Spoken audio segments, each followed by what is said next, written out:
Hello everyone and welcome. It is time for some Fightsticks and Flahskicks. Welcome so much. We are 15 FNFs away, just 15 weeks away from big number 100. Right now we're at 85.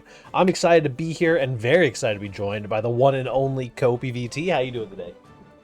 Doing quite well. Work's been slowing down a bit. Finished Uma Musume Season 3, and get to look forward to some good old gaming. Heck yeah. We've got a very stacked bracket.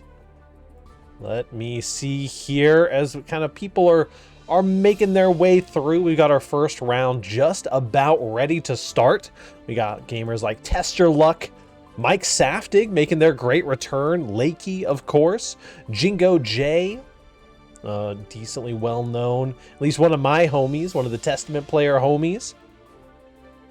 We'll get to see a lot of good gamers. Right now we have 8 and coming in against Revelance, which is a very hard name to say now that I'm realizing. I'm starting us off in challenge mode. We got a name that's just a symbol, and then we have relevance but spelled wrong.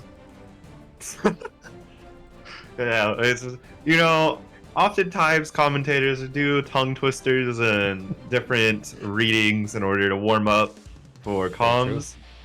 We just have 8 end and Revelance coming in. And a little I don't know what it is about the V in this name, but the fact that it's off alignment. Yeah, yeah, very true. We got a little Testament gaming on your screens here to start us off. Testament versus Faust has historically been a decently rough matchup for Testament, but I think in the more recent seasons has definitely been a lot stronger. Yeah, Full screen Arbiter goes a long way. Yeah, Arbiter signs. Also not being one of the matchups where Faust can just crawl under everything with impunity. Yeah. That's helped Testament a lot in being able to claw their way up to good or even matchups. Yeah, absolutely. Let's see here, Mini Faust is out. Really good blocks from 8 and, but the boys are going to stop your teleport. That sped up teleport is such a potent tool in Testament's toolkit now.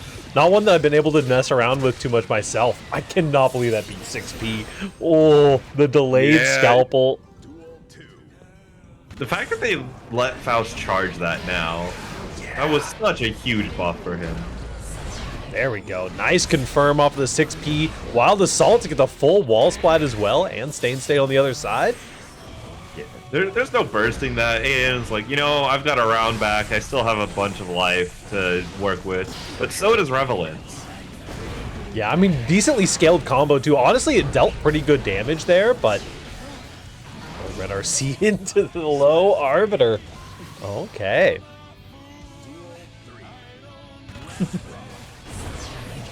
Trying to thrust right through the Grave Reaper, but that's not gonna work. Not this time.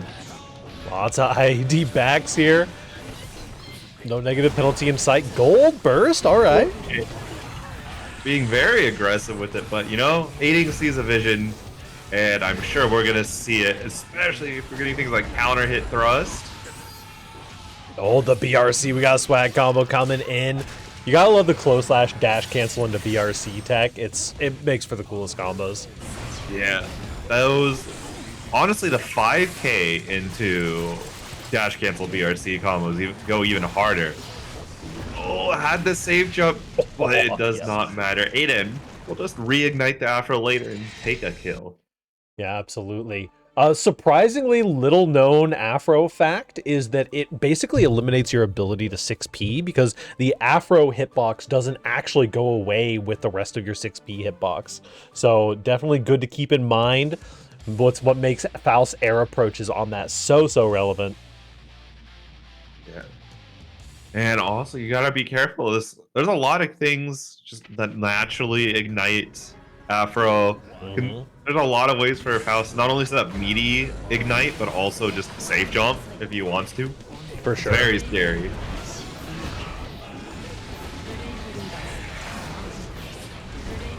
See, done. Classic Testament zoning here, trying to teleport in.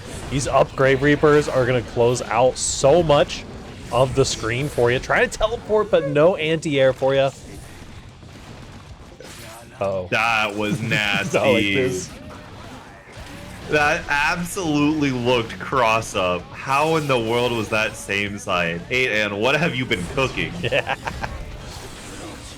Okay. Oh, the red RC is going to keep you safe enough. Catching the toes. Very nicely done. 8 and definitely doing some cooking. Love seeing 8 and cooking a little bit. We see them a lot in bracket, but I haven't gotten to get them on stream very much. Nice Testament routing here for the wall break. A little 45% off the top. Prevalence has not been able to use 6P very much. Aiden's been doing a really good job about just floating above Testament 6P, and it works real wonders. Yeah. I think that 8an's approaches have been really, really unique, and also doing a good job of avoiding getting hit while he has the Stain State on, you know? Oh, no. That's the newest Testament buff in action right there. That teleport in just recovers a little bit faster. That teleport into Close Slash, something that you thought was easy to punish last season, not quite as much now. Oh, absolutely not. And even if it was a throw, that was definitely too delayed of an attempt to beat out whatever Revelance wanted to have going, and rare Testament reversal super usage. Calling out that meaty, just a 6P on the other side. The red RC not actually going to secure it here. And that was really unfortunate how it wasn't Close Slash and the bomb. Not like this, Aiden. Not like this.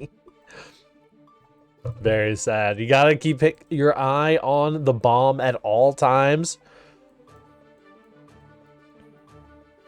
It's always something that, like, Faust players are so well trained in order to like play around those situations, but at the same time, you can't be expending all that mental energy all the time.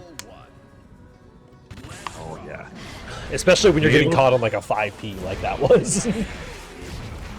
A lot of the times for Faust, my advice has traditionally been geared towards not being over mental stacked on yourself, to kind of compartmentalize all of his items. For sure. Because they can kind of go into a little subset of 3 categories of some items you just have to hold. Like meteors, there's not much you're doing about it. Hammer, weights, not going to do a whole lot. Some that is like you can fight for it if you have the time, but you're perfectly fine chilling. And then some that you just ignore, like donut, banana peel. And I'm really interested in what Revelance is doing here on the Scarecrow cross-up. Oh, got caught by the Afro. They're catching a lot of these Scarecrows on the little weird cross-ups with, like, half-charge Grave Reaper. Yeah, it's really good, because especially if Revelance can space out of the just directional down, like in the middle, like, you can just cover both sides normally. And then have a fairly good shot at keeping the middle locked down with that Grave Reaper just in recovery.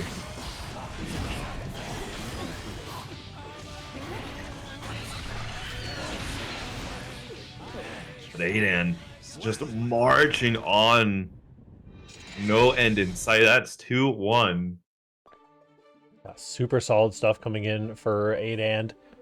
It's such an interesting matchup the way these two are kind of choosing to play at. It's like they're both playing keep away, but they're just alternating who is trying to run away back and forth. It's like 8 and is playing keep away and just floating up in the stratosphere and trying to stay at full screen, and then Revelance is also just trying to stay at full screen, but they will both want to be at full screen on their own terms.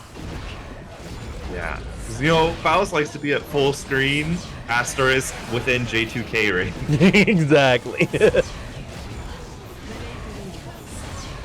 And trying to avoid some of these teleport in anti-airs. They're just not working out for Revelance. Red RC just get a little bit of extra damage on that Arbiter sign.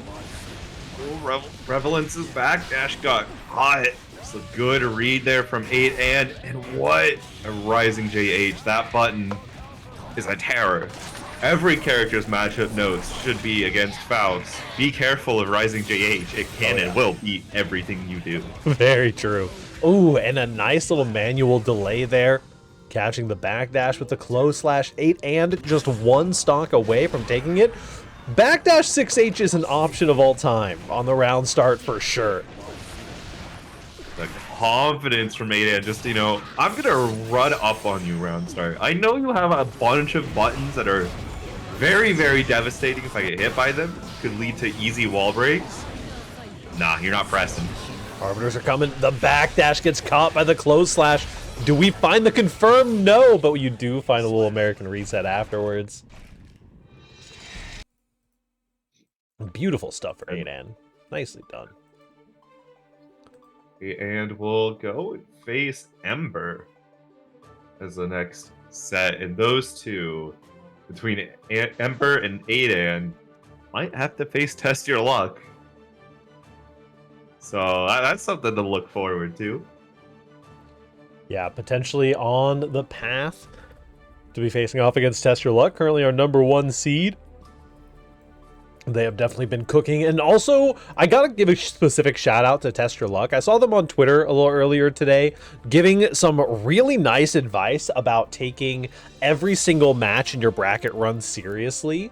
I forget exactly how they worded it, but essentially it was like, if you give every one of your opponents credit and take each match seriously, you'll never like lose to a quote unquote random, right? Because you're already kind of giving them that respect and assuming that they know how to play the game and on a good day can beat you. And it's just such a cool mentality and good to see a top player like Test kind of pulling that positivity out. Yeah, and you know it is a mentality that when you're just starting out, like competing or in a new game, it's like you're not at that top rank yet. You're not Celestial. You're not Masters.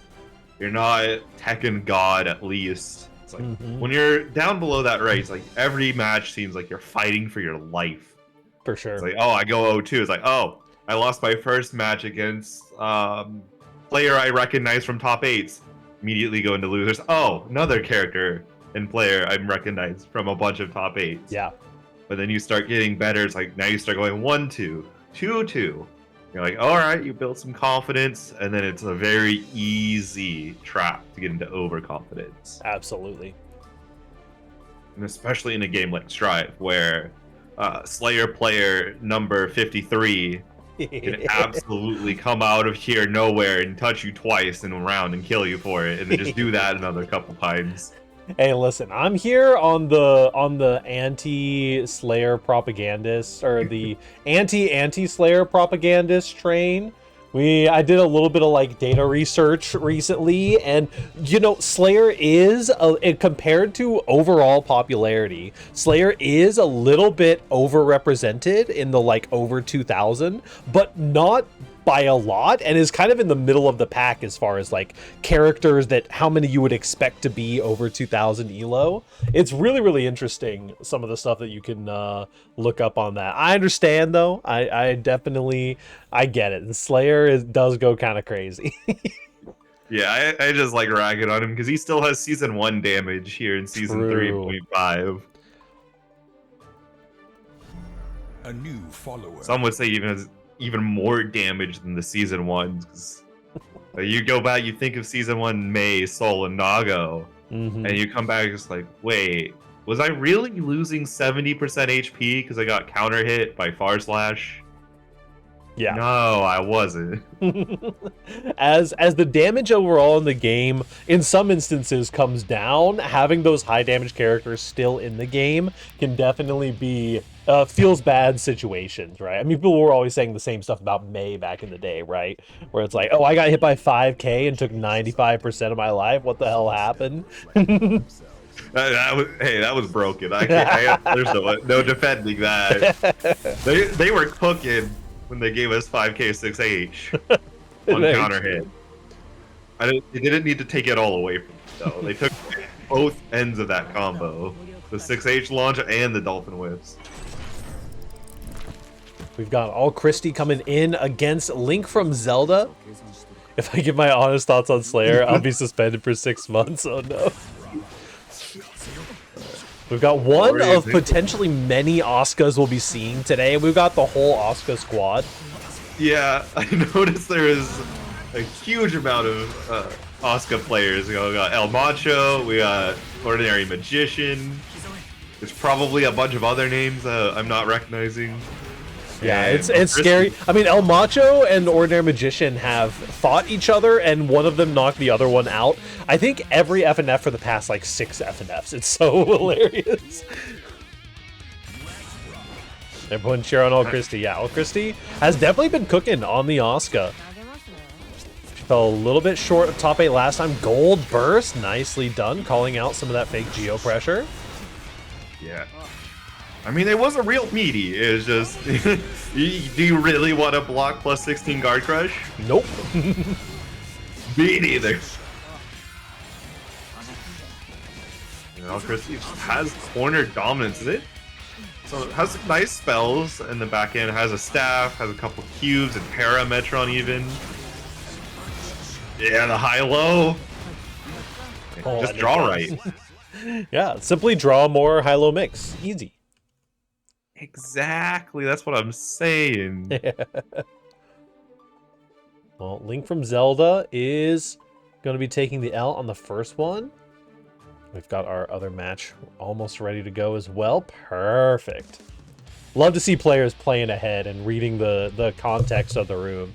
Instead of being like, I don't know, I wasn't specifically pinged. It could be anyone going into the stream match. And then you get the people who just don't look at the start GG for more than 5 seconds and they play out their stream match. Well, 2D round start. Nice counter hit on the drill, but the 2S is going to get back thrown there. Good burst out. Yeah, Geo's a decent number of tools to deal with cubes. 5P. Spiral Arrow, of course, has anti-projectile properties, so it does go through all the cubes. You just got to be careful of more cubes than you have active frames. So we got some big Al Christie fans in the chat. There's a nice confirm as well. And this just is feeling like one of those situations that the Asuka is just in the driver's seat at all times. Link from Zelda, this has not really had an opportunity to get some of that really good Geo pressure rolling. Oh, the 6P wrong side. But hey, we got burst. Al Christie knowing you can get out of it. Nice.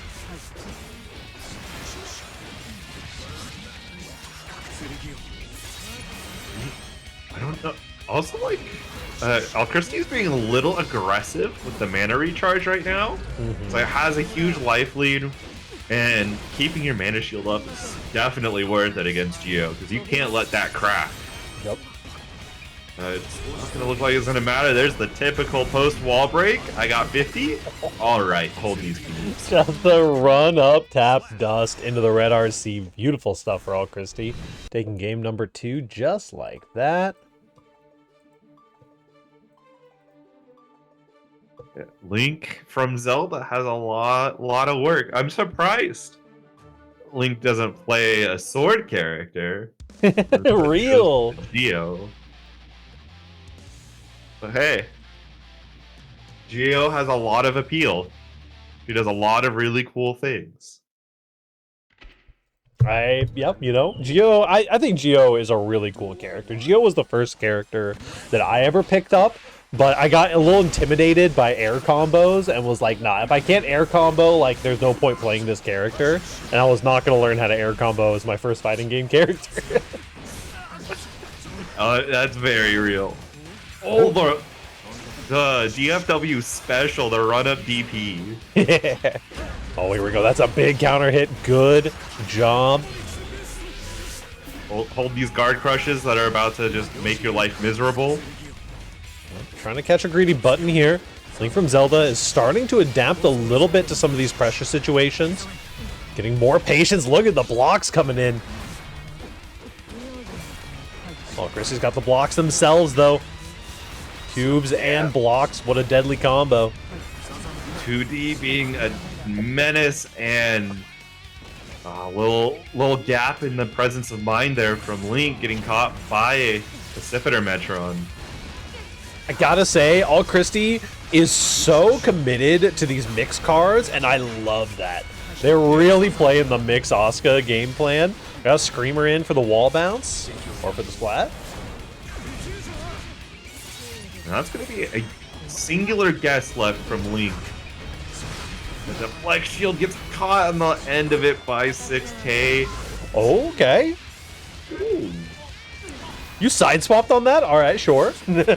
Oh no! Oh no, the 2S, 2H not going to pan out how Link wanted it to, allowing Christie to take it all with a throw. I think I'm not sure, but I think that 2S just hit OTG, and that's why you weren't able to get the confirm there. That is absolutely tragic, but good on All Christie recognizing what was up and getting that throw mash in there. Yeah, it did look a little suspiciously like that 2S accidentally OTG'd, which is, like you said, it's painful. Yep. From when I was picking up that Geo, getting OTGs when you wanted it to actually connect, and now you just whiffed a like 50 frame duration move. Yep. Like, oh well, this is my life now. Backdashed in that spot. Oh. I see. Here we go. Next up is OEG's own Kaneda. And speaking of mashing, we've got Mash Kajira coming in on the Potemkin. Yeah. Kaneda picking the Sin for this time. I know Kaneda has a lot of different characters in the back pocket. The Sin is tried and true. Yeah, early gold burst. Oh, we got a true Potemkin player here. He's getting picked up on the low portion of that 2H. Yeah, Kaneda's got a lot of characters. Got the sneaky Axel in the back pocket.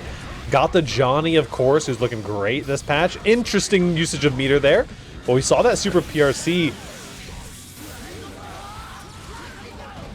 Yeah, definitely nice seeming like Kajira. I'm making the call now, having watched a quarter of a round. Oh yeah, they are a funny. Their funny ometer is very high. They're a I will pick the funny option kind of player, and I definitely appreciate that. That JP didn't connect somehow. Oh my gosh, yeah. This is definitely Kajira being the more silly end of the Potemkin. Saw that wait to air throw. Nice. We've got Heavenly PRC Pot Buster, Garuda PRC Pot Buster. There's Heavenly again. Oh man, this is dealing so much damage too. Trying to find a little bit of mash option here. Another PRC Buster. Was that another reversal super PRC? Are we just labbing here? What's happening?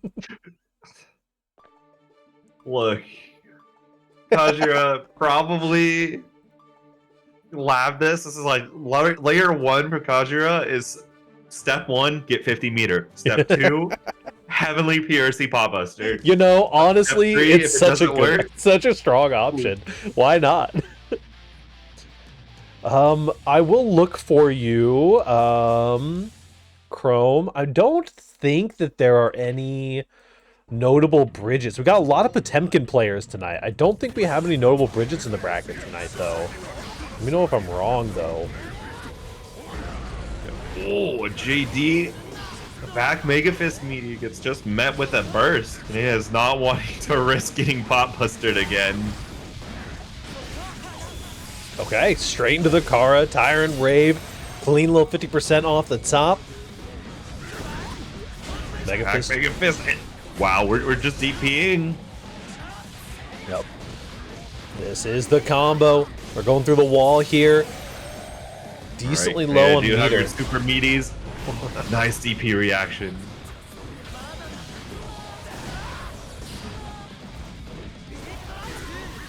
PRC into the air throw. Nicely done calling out that Mega Fist. Having answers to that Mega Fist in pressure is so important for you. Kaneda's not doing a jump to get over Slide Head, interestingly enough. There it is. There's the jump, but jumping back. I wonder if Kaneda's been a little scared of what Kajira can do.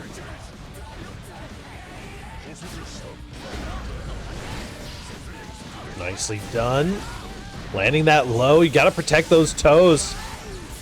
Dr. Gripple touch. What's the name? Oh, counter hit hoof stomp. Yep, this is going to be a clean kill for Kaneda, locking in for the game 2, also sticking it out on the Sin. Which is interesting. I think that, I mean, Kaneda is very much a, like, hey, you know what? I think I'm just going to play Sin all day today kind of player. But if I remember correctly, I think Johnny is a pretty solid matchup into Potemkin in general. Yeah. That, and also, Kaneda didn't necessarily lose game 1 to the Sin not working. It was, you just got Heavenly PRC Pop Buster too many times. That'll happen to you on every character. Yeah. I mean, it's one of the, that's the robbery factor that Potemkin kind of brings to the table, right? Is just, you have an unshakable mental because you're always just one Pop Buster away from an even game or winning the game. Yeah. The true embodiment of, my opponent has every tool necessary to defeat my character. Yeah. However, this one move I have, and I can land it twice. Yep. That's really all it takes. And get that clean hit here. Finds the low again. Sorry, not the low. Just finds a catch and backdash, maybe. Ooh, and that's a perfect, too.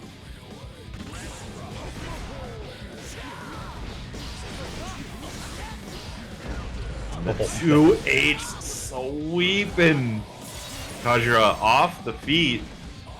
Yeah, these got those steel toe boots for Potemkin, but they do not block low for you. You're going to have to do that yourself as Kaneda goes through the wall once again. Nice burst, and that's an easy Heavenly. There it is, Heavenly Potemkin Buster coming down for you. Just like that, we got a game. Oh, hard call out. Yeah. I mean, Potemkin players really hate people fuzzy jumping, so might as well go with the hard call out of Heat Knuckle. I mean, if it doesn't work, generally it's never that bad. But in this case, Kaneda had meter. Not a lot of characters that Johnny is a very good into. I think that's pretty fair. Johnny's got a lot of new matchup agnostic tools, I'll say. The stuff that makes him strong doesn't really care about what character you're playing. Oh no, I'm minus 15. Oh fuck, I'm minus 15. Oh, I'm so punishable right now. Here we go. Getting into game number 4 for Kaneda versus Kajira. Oh, the cross-up Pop Buster. Almost coming through for you. I love that video so much. Oh my, the charge dust. Speaking of funny options coming through. Good damage. Wake up Pop Buster. You were saying? Will that go over RTL? It will.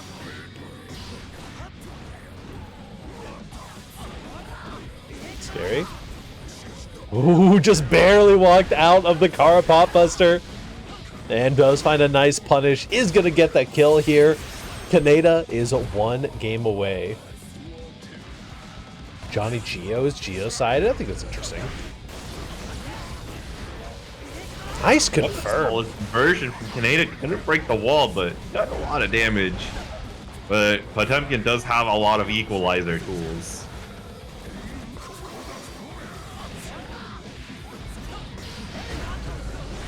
Counter it on the wake up. Maybe thought it was time for the wake up Pop Buster again. However, hold the toes. Being very solid.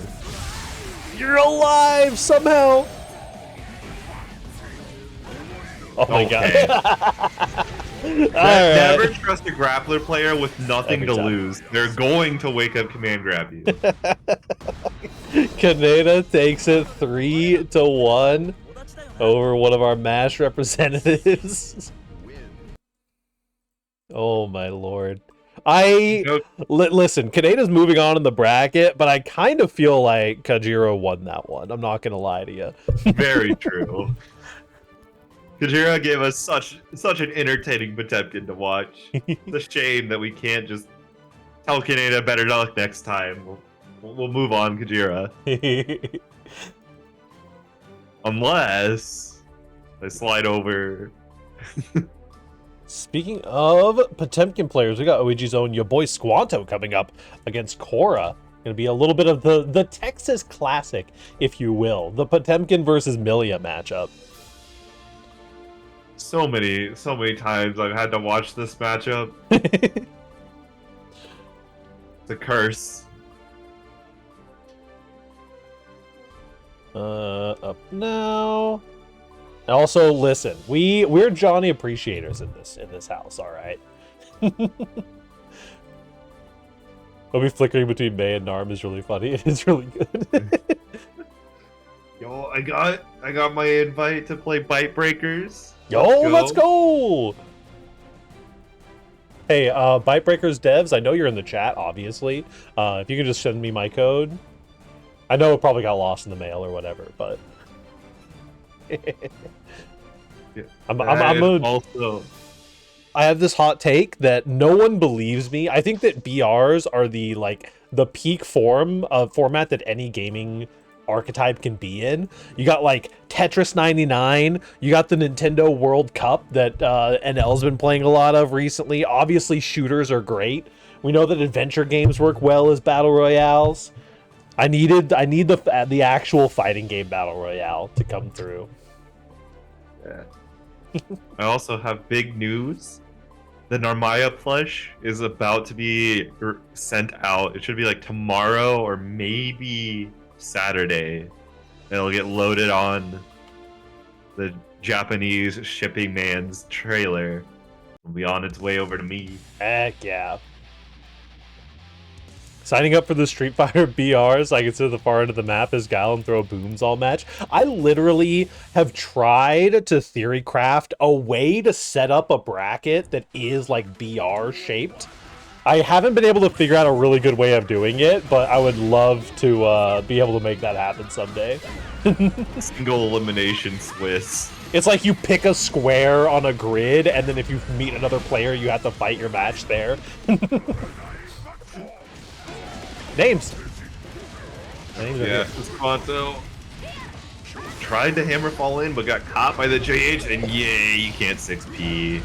6Ping on Garuda's oftentimes a losing endeavor. Yeah, absolutely. The Twitter Milia? No, you can't be doing that to Cora.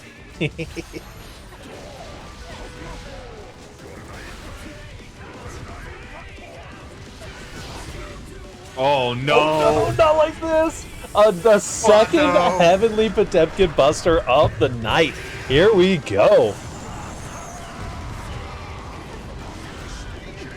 And yeah, there's not a lot Milia's gonna be doing in that situation. You're down like 90% health. You've got no meter of any kind to your name.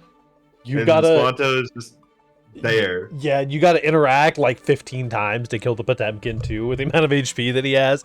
It's definitely that's an easy go next after you get Heavenly, you know? It's one of those things that, like, you know, we joke about this being kind of the Texas matchup, right? And it's wild because I've watched Squanto fight this matchup so many times, and Squanto's actually really, really good at the Milia matchup. And I almost forget how good that they are at the Milia matchup because they're fighting Walter and Van Swarm all the time, right? And it's like, well, yeah, of course you're going to be losing to Walter and Van Swarm. Yeah, and the time it took you to say that, Yeah, Squanto got the 2 interactions necessary to kill Cora right there. Very scary. Off the Wild Assault as well. You got to be careful. They made Wild Assault the perfect amount of negative. If you try to get a greedy punish on it, you will be getting busted. Here we go, though. Cora's got a good opportunity to make something happen here. Yeah. And there's very little downside to that super. You push Squanto over the edge for 50 meters. That was weird looking. Not too bad. Does find a nice confirm. Oh, sorry. OTG super, I mean. Ooh, Squanto was expecting for it to bait or bite up that burst. But no, we're chilling. Oh. Yes, being back Mega Fist is a losing endeavor. Forces the burst out, but Cora will still take the game. Or not game, round. Yep, very nicely done for Korra. Getting those interactions that they need. Finally getting a chance to set up some of that mix as well. Oh man, that air car is deceptively huge. She does take up the whole screen when she hits that button. Very true. It just is such a weird button to try and beat as well. Okay, swinging into the Capel a little bit. Almost got the Kara back Mega Fist combos going. Bad. Solid stuff. We're getting the mix rolling here. Squanto's getting caught on the back foot. Gets caught again. 100 meter for Korra. Do we find a kill? Not quite. Just a little bit too close to the corner to get that kill. However, Korra's in a really solid position. No so shot. much meter space is what you want, but that 5P is devastating. We got the Garudas. Got to be careful. Spend your meter wisely here. Does almost find a punish. Squanto just has a little bit HP remaining.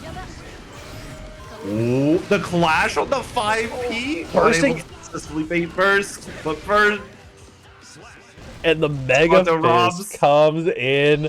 The robbery factor on that final pixel interaction.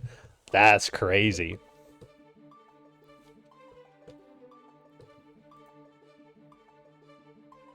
That is absolutely absurdity right there. Korra was doing so well and such a good lead going, and then Squanto was just, hold up, wait a minute, die.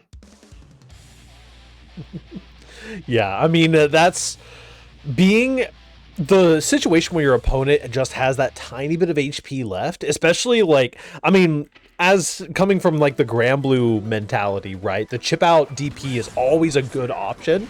They tried to go for it, but Squanto just had just enough meter and had the wherewithal to FD through a lot of that pressure too.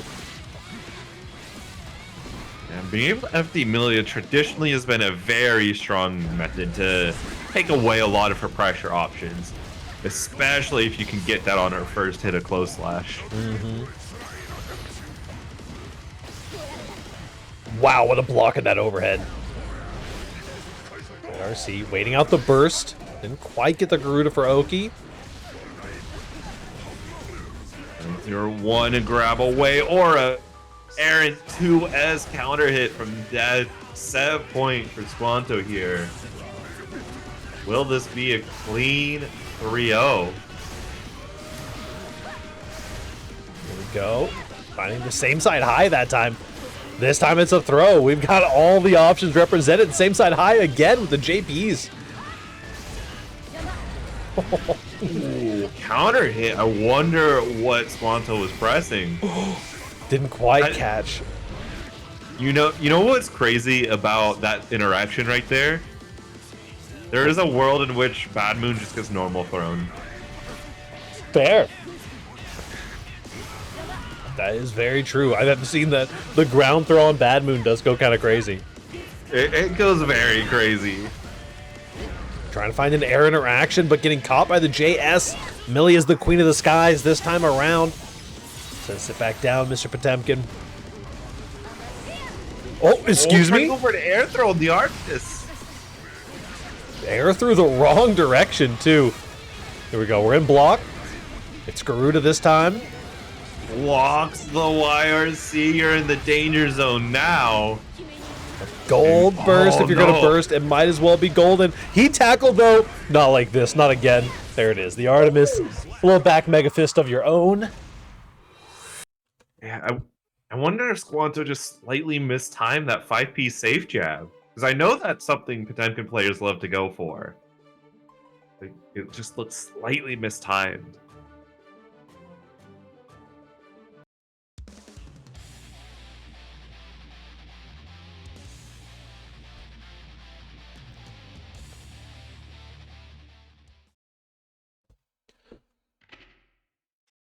On gameplay number 8. Oh no, who is this?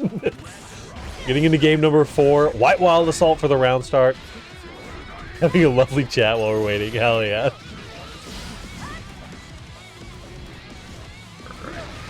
Oh, whoa. Yeah, the hit stun delay coming through on there.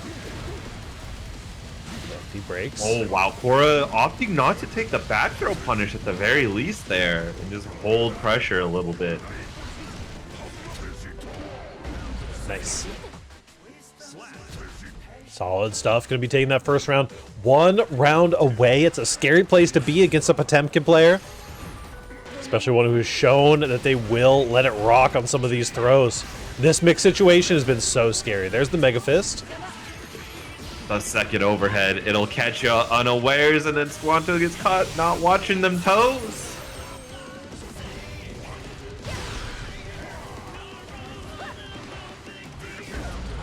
Nice.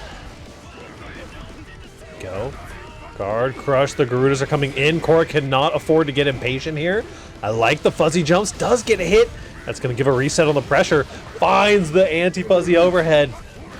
Yeah, and gets caught potentially trying to IB FD on the Garuda. And Squanto 3-1 will be moving on to face. Let's see, where's Squanto? Squanto's going to be fighting the winner between Ordinary Magician and Shampoo Goblin. So, potentially either a Potemkin Mirror or the Asuka matchup. Yep. All right. Speaking of Slayers breaking your spirit as well as your soul, it is time for, I believe this is Wild versus El Macho. Yeah, but there's no Slayer being put on the stand right now. Oh, never mind. I saw a Slayer moving in here. Dio. Oh, I bet that was Lakey. I see what's up. Oh yeah, like you pulling up here. I see what's up. I think I'm starting to like this bracket. Lakey versus 208. Mankind. Duel 1. There we go. Also rocking that OEG skin color there for Wild on the Geo. Big shout outs to Elucid. Elucid, truly a homie of all time. Making mods, getting games. Just an overall great person to hang out with. Yeah, Elucid the GOAT for sure. Nice super for the hard knockdown. This is our second Asuka versus Geo. This one's going a little bit differently than our first one, though. Yeah. Wild already establishing that this Asuka is known. We know how to play against you. And just the pressure is so clean. There we go. Nice job and catching the toes as well. Out of it, even with fortified mana, El Macho was forced to give up the shield. One back air throw. Oh no, a red RC on that 5P would have been insane, but would have won you the game there. You gotta get out of this pressure eventually. We're plus enough to rent a car here. Finds a good YRC timing, and yeah, the flip with red RC enforcement. Could not find the kill though, commentator. Nurse! Tap Dust will save everything for Wild. Tap Dust fixes all of my problems. That is 1-0 for Wild, going up over El Macho, who is definitely no slouch of an Asuka. The Geo pressure is so scary. I gotta say, I don't think I've ever seen anyone block that flip kick at land. I'm gonna be completely real with you. Yeah, I used to, but when it was still a thing May could do, be able to close slash it relatively consistently on reaction. But now it's like they took that away. It's like, what am I supposed to do? You took away my easy option. Now I have to guess. Duel 1. There we go. Got the pressure up. Going in over those fireballs as well. Whew, that power slash. Putting in some work.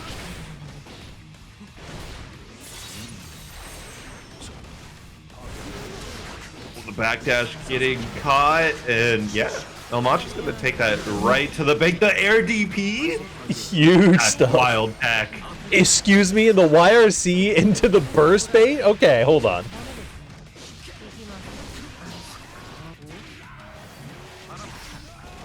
Everyone forgets about Asuka DP until it throws a wrench in your plans. And El Macho is really calling the shot here, using all the life in order to get more mana back, and just simple far slash is enough. Yep. Throwing out those big active frames. Just let your opponent swing on in. The infinite begins. 3 screamers? Oh There we no. go. We got RNG manipulation. No meter whatsoever to bookmark it. Ugh. There's one. 1, 2, 3. All right. We're searching the deck. We got the infinite mana, ready to rumble. Yeah. Macho's like, yeah, the first one landed good enough. Let me get rid of all of them. Wow, what a spiral arrow from downtown. Will not kill thanks to the mana regen spell. Looking decently solid here. Nicely done once again, cashing on that far slash. Wild has the download that the Asuka is throwing out a lot of preemptive buttons and trying really hard to interact in neutral, God forbid, and just throwing out those big active frames with the far slash to shut all that down. What? Why is... I think that's 208. Why are they just hitting me? they're battling with you. What did I ever do to 208?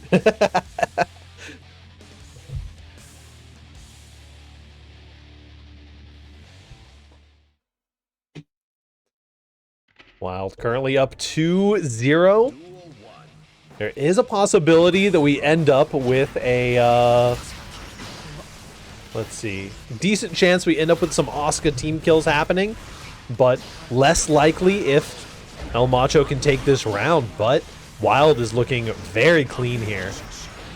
Yeah, the Screamer giving you all the plus frames guard crush.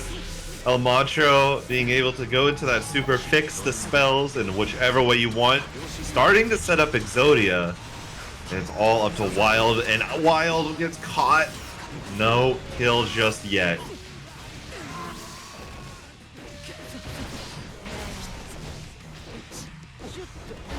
Nice XP. Solid call out, and the run up from El Macho on the board here. Picking up a little bit of momentum as they're adjusting to the speed that Wild's putting out there. And El Macho is just hanging out right at Geo far slash range.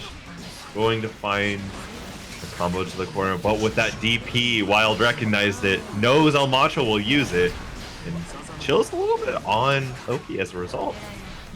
Yep. Finding the cross up into the red RC. Oh my gosh, the baits from Wild on this DP. El Macho not taking away it because of how much value the threat of that DP is gaining on Wild's Oki. DP and teleport available currently. Gonna find... I don't think this kills, right? Geo's got the buff on. Yep. But it's a very scary situation of Chip here, and I don't think Wild... Yeah, Wild tried to feather FD there a little bit. Nicely done. El Macho is going to be taking that one. The journey of the reverse sweep starts with a single round. El Macho is officially taking that round. Now you're getting hit. Oh no. No, no, anything but this.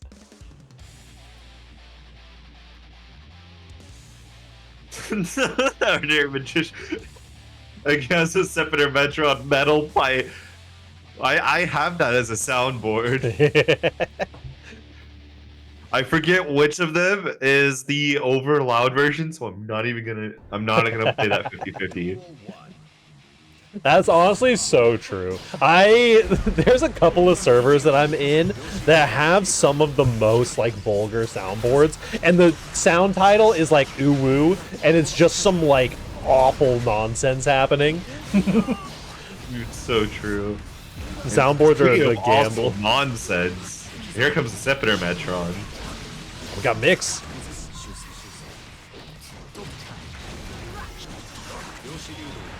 Oh, is it gonna work from this distance? It is! Nice. Does catch you in the cast time.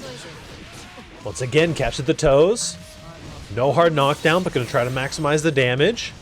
One more hit for either player is really all you need, and El Macho is going to be the one to take it.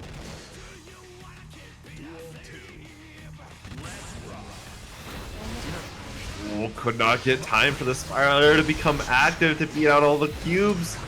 And El Macho has that DP that has gained so much value with its threat, not even needing to be used. Yep. Finds the low there. Nicely done. Our dog into the BRC instant overhead gets blocked out though. El Macho is not playing your reindeer games. Nice XP, yeah.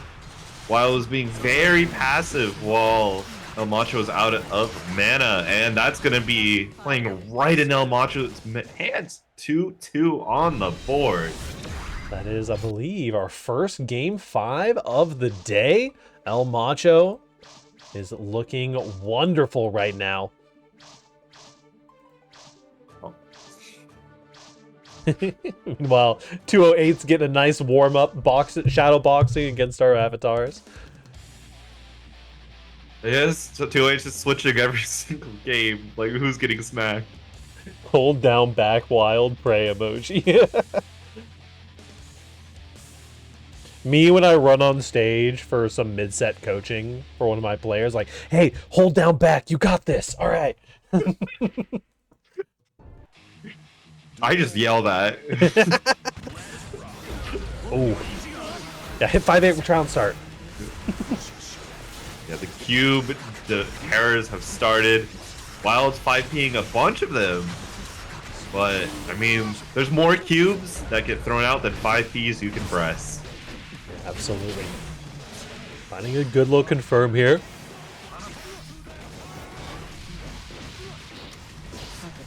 Nice. Just trading blows back and forth. No one's got a clear lead yet, but one hard knockdown is really all it takes for Asuka to get the ball rolling. Tap dust comes in. That's Exodia. That's all she wrote. It's so scaled. Oh, the backdash.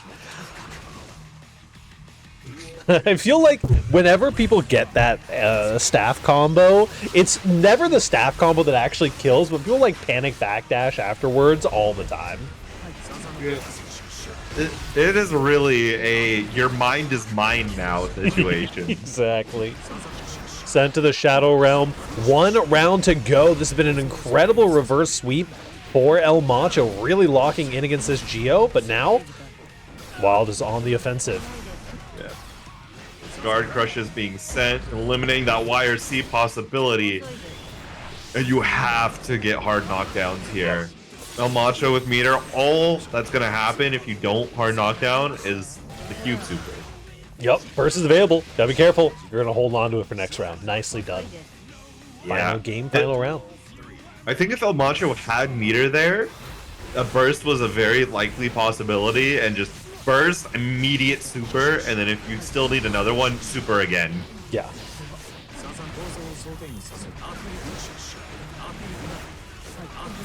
We got lows. We're down backing. The prophecy is true. Wild is the chosen one. The tap dust. No. The tap dust was not the right answer. Baits the gold burst. That is huge. Mana's broken as well. This is so scary. You just need one hit. YRC comes in. While backing off Your the plus frame, so couldn't find the kill and the 2S. Wild preventing a reverse 3-0 sweep from El Macho. Big shout outs to the real Anon Pie for the mid-set coaching for Wild. Definitely came in clutch. I'm the best coach. Wild 3-2 over Mash is going, or over El Macho. He's going to be moving on to face off against Mike Saftig. It's a great return. I'm excited to see some Saftig games. It's been a while since we were able to catch them in FNF, so. I think, what character is Saftig on nowadays? I remember hearing it the other day and I was surprised. It's not the ABBA anymore, right? There's Abba still pops up, Soul still pops up, Slayer. So I think I've seen Mike on Slayer. It's a grab bag. Fair, fair. Now we have RFL versus Gur. 208 Studio. I love Lakey's in-game name being Fraud Gameplay number 8.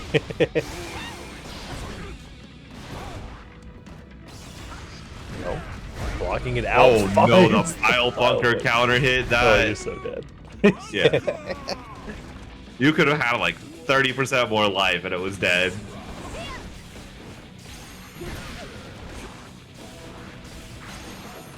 Trying to find one of these JKs here. Trying to catch anything. Lots of Capels coming out for 208. And yeah, I don't think 208 is going to want to save any meter here or be at all conscious of giving Slayer more meter here. You just want the hard knockdown. I'm gonna play neutral with Slayer when one touch can end a lot of things, and that's gonna win. It hits! The reverse. Oh, there's the reversal super right back at you. I don't think we get a safe jab on that close slash. As RFL taking it, but honestly, scary. You gotta be sweating on every single interaction in a matchup like this in particular. Names. Oh, I got backwards. My bad. The Blue Wild Assault 6K, true combo.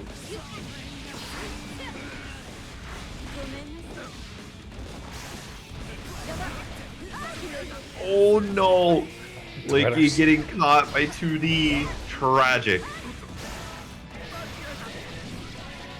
There we go. Wild Assault gonna be getting you through the wall and find a kill, actually. Top 1 Milia coming through. Top 1 Milia is wild. Now listen, I don't play the game, I just speak the truth, alright? Is that what we're gonna call it for right now? Yeah. I see. That's my boy. There we go. Oh, that's a nice color blue you got there, SSR. 208 Studio taking the first game. Trying to get a dandy step in for that round start. Not quite going to work out for you. These Artemises are putting in a lot of work.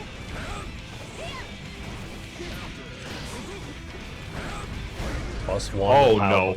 Got caught mashing on it. The damage just 2 pile bunkers do. Oh no, you gotta stop mashing! Oh, we had last Horizon chance! Get Lakey out of here, you missed the last Horizon. Wake up and smell the pile bunker. Yeah, you gotta burst on that one. You do not want to be ending up on Twitter. Nice Mirage through though.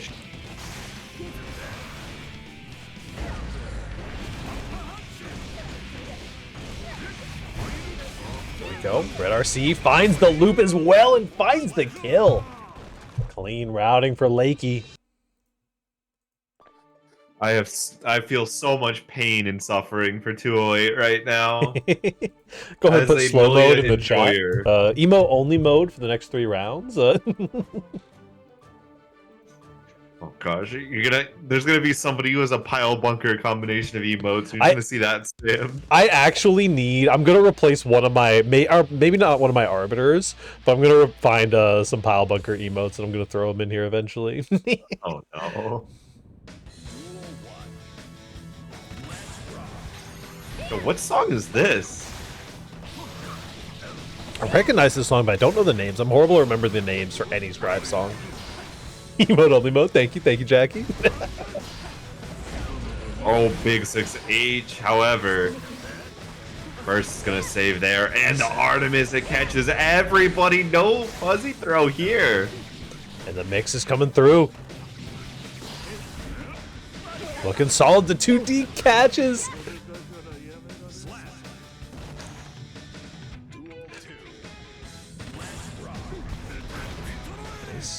We got mix, all right.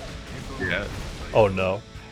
We're not Razzo level mix where Razzo on Wednesday just did like 10 side switches. Yeah. Razzo is enjoying the game, I think. Razzo's having some fun with it. Also, that close slash to call out the Artemis. Definitely clean. It's one of those things that, like, Millia especially just has to be so worried in this matchup. You just take so much damage. And Lakey's the kind of player who's going to have everything structured to get those proper counter hits. Oh no, the fake out. Yeah, YRC, get that universe buff off. You don't want it. However, it's not going to matter. And you find the clean routing here. No pile bunker loops necessary. Lakey runs away with game number 3. Gonna have a lot of work to do from 208. The first game looked really clean. And then Lakey just, you know, they locked in a little bit and kept getting big, valuable hits time and time again. Yeah, absolutely. I mean, one of the things I think I appreciate a lot about Lakey's game style and game plan in general on Slayer is that they are always looking for those big hits. You don't get a lot of counter hits for Lakey that don't convert into something huge. Nice back throw. Oh, no. Even with the 6H into downfall, the throw was ready. Gotta be protecting those toes. You gotta be watching out for that Slayer mix. But if you can get on the offense, we've seen that you can make it happen, especially with a Vortex character like Millia. 2K2D is gonna be a good start for you. You're safe here, right? Surely. No! 208 press. I so thought that 2K was gonna save Chad properly. I could have sworn 2-8 was going to be able to FD cancel it, but then I looked a little closer and now my heart sank. So you're going to be trying to keep a little bit of positivity here for you. You got to hate when you're scared on your own offense, just FDing in that situation, putting yourself in the corner. Capel is going to find you a hit here. JS, but there's burst on the table. I don't think Lakey will choose to use it and won't get it a chance either. You know, with the amount of damage that Slayer can do and the amount of health that Millia had left, I could see a hero burst being the logical choice in that situation. But saving it for the next game, definitely valid.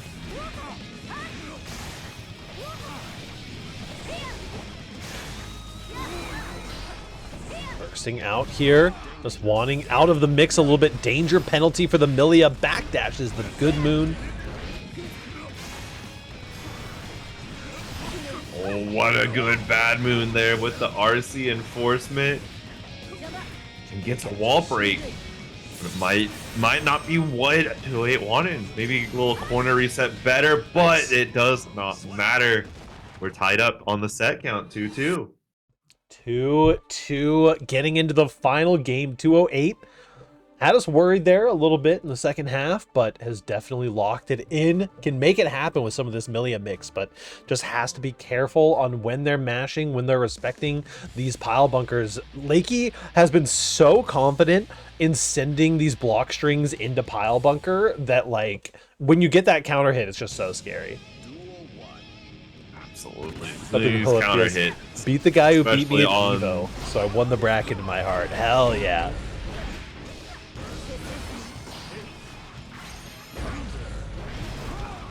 Bro, I will let Puppy Girl say what the name is. Yeah. Puppy Girl, what is your name on,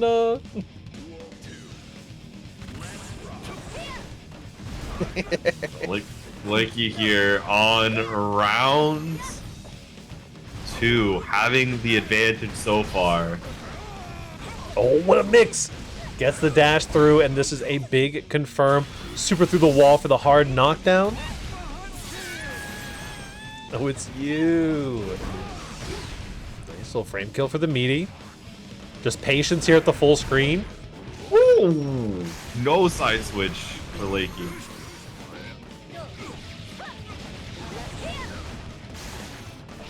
More mix. And this could not get the correct cancel out in time. That's very unfortunate for 208.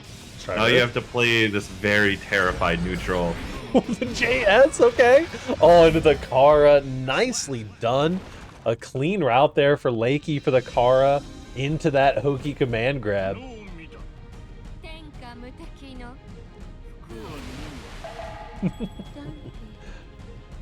A little mantra for you. That is 3-2 in Lakey's favor, knocking another million down to the bottom side of the bracket.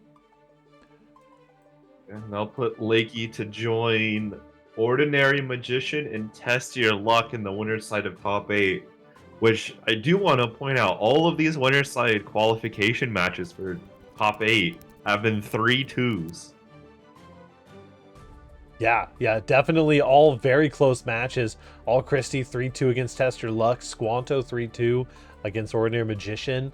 Mike Saftig and Wild is still wrapping up, and some of our bottom bracket matches are catching up at the time as well. We're going to take a real quick little 15-minute break, and we'll be back at, looks like 8:55 with some top 8 action for y'all. Do not touch that dial. We will catch you all here shortly. Make sure to check out the Matcherino. Do some of those, do some of those sponsor quests. I think it's just subscribing to Matcherino on YouTube this week. Touch the dial, do not. We'll don't adjust your television sets. We'll be back here shortly. See you soon.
Hello everyone and welcome back. I know I did say 55. I may have forgotten to take into account the test your luck effect on my top 8 call.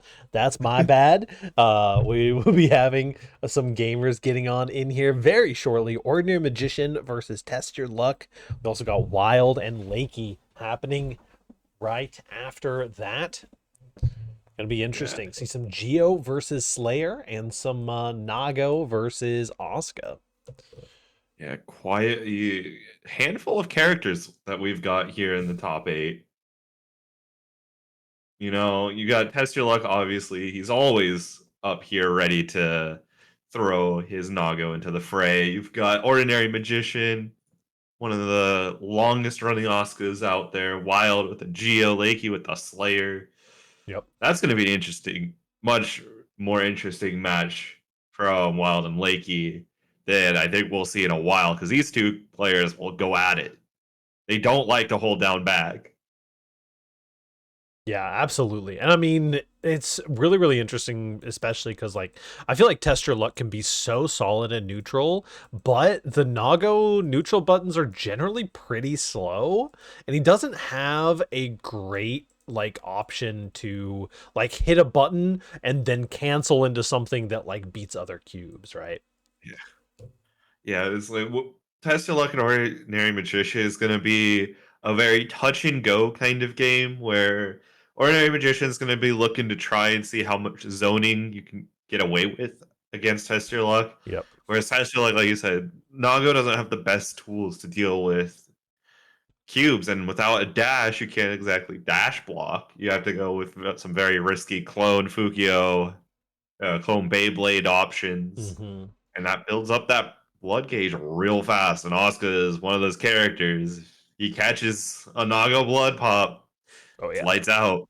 For sure. And I mean, your kind of tried and true of just doing like a super jump in or doing a clone Beyblade in is just not going to be nearly as effective against the Asuka with some of those the wide shotgun blast of the cubes, pardon me. But we will see the Nago, strongest swordsman of the past Mankind knew that versus strongest swordsman of the present. The one's just more of a keyboard warrior. Duel 1. 2IL does love guessing. Whew. Nice old 2K. Yeah, we're just going in through the Rekka through the cubes. Honestly, reasonable. Nearly made it through that one. You don't have to worry about your blood until you get up to level 2. Speaking of, what a DP! Definitely a solid DP. Does find the Flahskicks there. It's just going to be so much about that spacing game, and you broke the mana. You're alive. You know, here is immediate super. See, Test Your Luck, knowing that, waited to block out of range of the tap dust.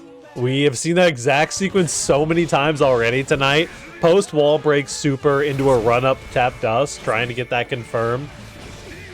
It's really good. Yeah, it's solid. Test Your Luck managing to actually walk out of it that time. Finding some lows here. I'm honestly actually surprised that Test Your Luck didn't go for Mario Party after the Bloodsucking universe. Yeah, true. But I guess that just makes the patience play a lot much more strong. Oh, man. The disjoint beating out the gold burst there. Nicely done for Test Your Luck. Yeah, one of the things I've noticed with Test Your Luck, you know, it used to be that they were just absolutely not afraid to full send it on like the Test Your Luck Classic, right? It's like either I'm going to win the game or you're going to lose the game right now, right? But a thing that I've noticed is that Test Your Luck's much more prone to save that for like game 3, game 4 than like really letting it rip in game 1. Yeah, I mean that's a really terrifying prospect too, because a lot of people use that round 1 of just throwing some things out there, seeing what sticks, what doesn't, and using that for information. But Test Your Luck, you might gain no good information. It might all be a trap. Yeah, exactly. But you do also, you know, because it is Test Your Luck, you kind of know what's up, and you are kind of in that, like, it could just happen to be at any moment. Any one of these Flahskicks could go into Beyblade DP loops instantly. Exactly. Got caught Nash in there. We're going to get a clean little confirm. And with Asuka being on defense for so long, the mana's going to be broken on the other side. Yeah, having chip damage too kind of really takes down a little bit of that fear and confidence rather that you have in the mana shield, because your life's just slowly bleeding away until it's gone all of a sudden. And what a wild round start interaction there. I was jump scared by how much damage that command grab did. I forgot that Asuka had mana broken. White Wild Assault through those cubes. Tester Luck does not want to let the ball get rolling here. Ordinary Magician, though, has a staff down and plenty of plus frames in the hand. Yeah, got the vacuum cube going. And that hit may end up doing it. I'm not sure how close you are to the wall. The teleport solves all issues. Teleport. Oh, nope. You're alive! Somehow that didn't wall break, but you do find the wake up dust. This game, Ryan, this game loves to make me wrong about will it kill every single time. Hey, listen, you gotta lab that commentator curse every now and then. I hate Asuka, but that TP was sick. Ordinary Magician is so clean with the teleports. Ooh, trying to go for a BRC instant overhead, missing good cross top. Okay, sure.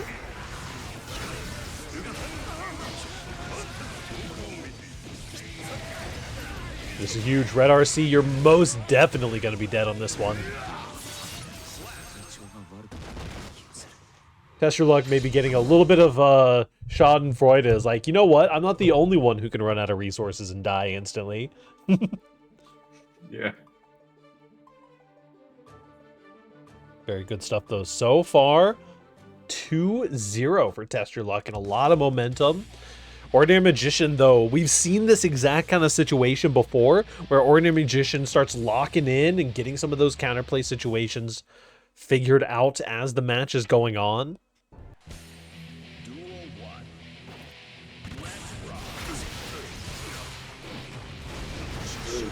Whoa. Well, quick round start there. Yeah. Oh, okay, sure. I like the double Rekka into the Beyblade there.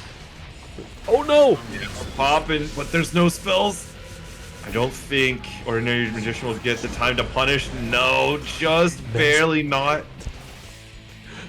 And the Tesla got meter there. That was death. Yeah. Holy moly. You're struggling a little bit. It's time for the gamble. There it is. Like I said, game 3, it starts coming out.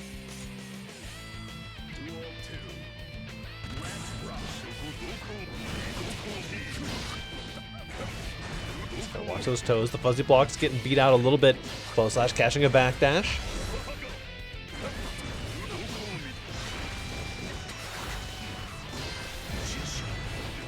Nice accipiter.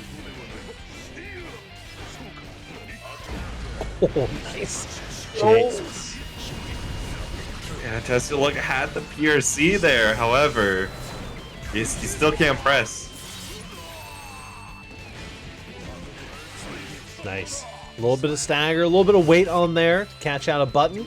Ordinary Magician could be beginning the run back here, but Test Your Luck definitely wants to leave this just at a simple 3-0. Trying to get that super jump, but the cubes are going to catch you. Bursting out immediately, good idea, especially with the high blood. Waiting out. Straight in, but all that does is get you closer to Test Your Luck. Yeah, I was scared of a committal option. Now you only have one big cube available. The mana is broken, and Test Your Luck, it's time. Yeah, you're not doing anything anymore. I literally cannot think of a worse game state to be in than up against Test Your Luck with 0 blood, 50 meter, and your Asuka with no mana. Like, I don't think you can be more fucked in this game. No. Maybe in some weird alternate universe where Test Your Luck is on Slayer, right. And then we set up that same situation. Yeah, I can see that. Nicely done, though. Ordinary Magician's going to be going down to the bottom side of bracket. Next up, we have Wild versus Lakey. The Slayer is back.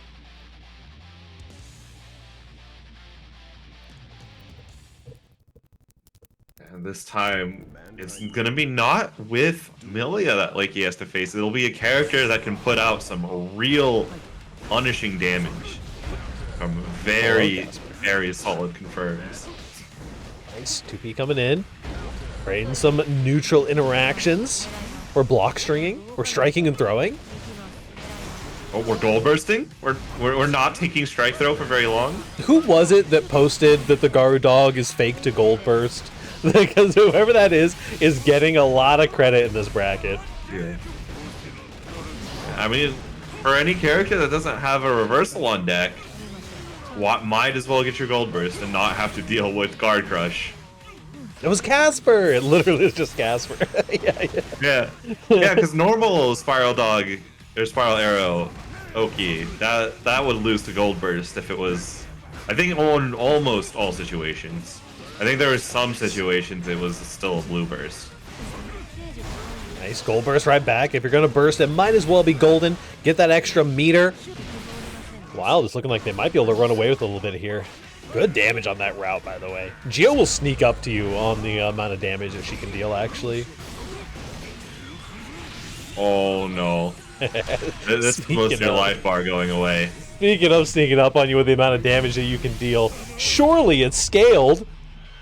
Womp womp. And surely we won't see positive bonus in like 3 seconds. The backdash, you find a 5k confirmed too, and you get the overhead to follow it up. Squanto, that last Horizon does a lot of damage, and thankfully doesn't do that much damage. Oh, nice throw there. But we got some actual Slayer counterplay happening, which is always good to see.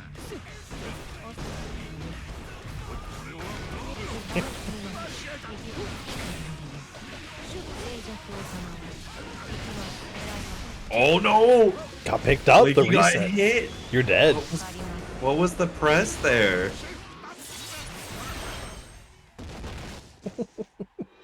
I got no mid-set coaching on this one. Fuck Slayer. Go get him, Wild.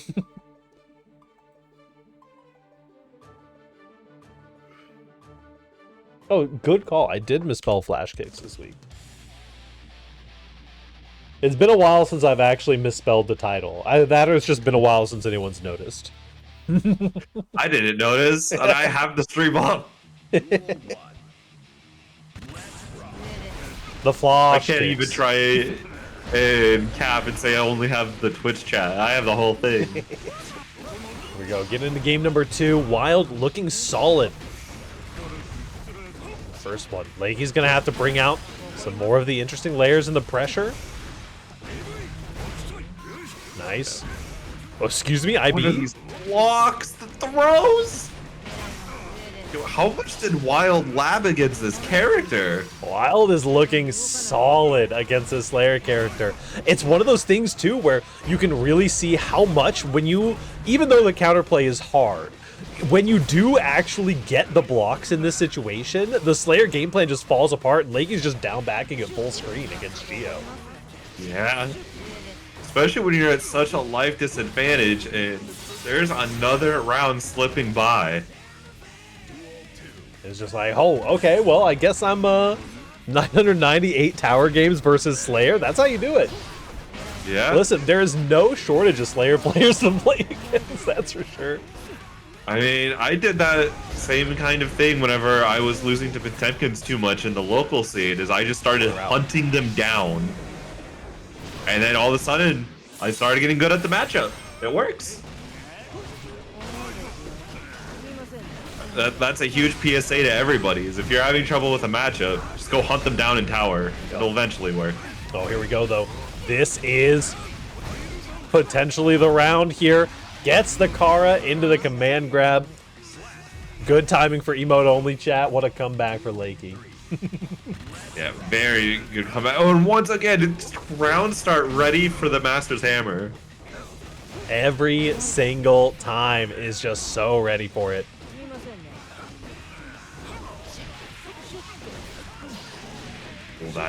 was a sneaky little 2S.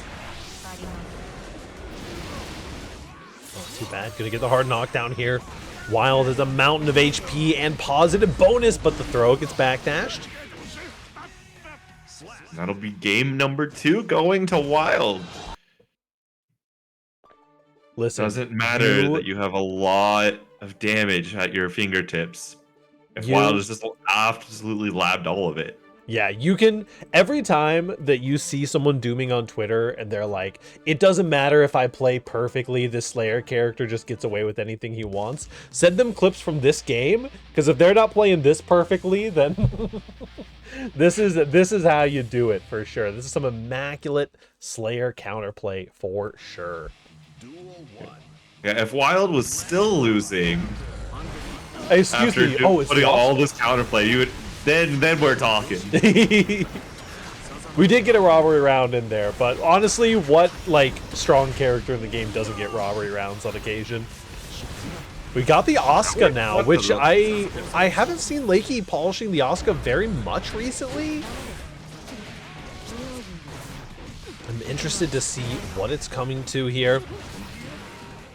A little YRC action here for Troubles.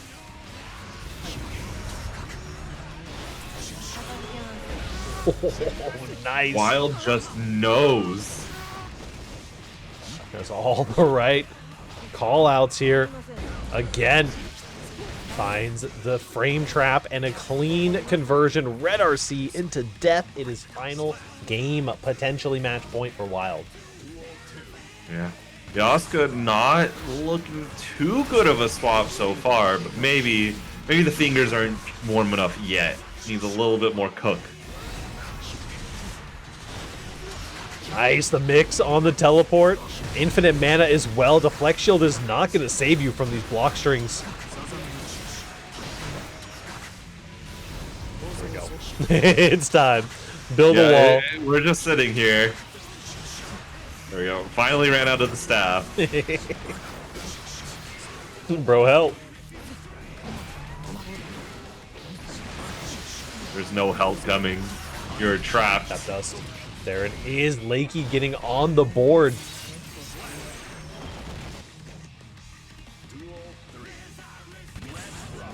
Ooh, tries to 2-1-4S at round start. I see it, Wild. I see the vision. Here we go. Hard knockdown with that 2D. Finds a 6P on the run-up. Wall bounce as well, and the splat.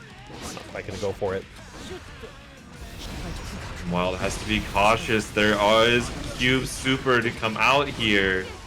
Never mind, it's no longer available thanks to the RC. The Cube gonna it's Wild into a guess for a game. You've got so little meter. Nice. Huge 6P. Classic call out for that 5H into drill. And that is Lakey now locked into Asuka for the rest of this set. But you know, I think maybe had a little bit of research, had a little bit of, saw a little bit of Wild talking about Asuka in the chat earlier. And was like, you know what? I think I got better chances on this Asuka character than, than with the Slayer that has every interaction perfectly labbed out. Duel 1. 5H round start, the funny button. We got some screamers though.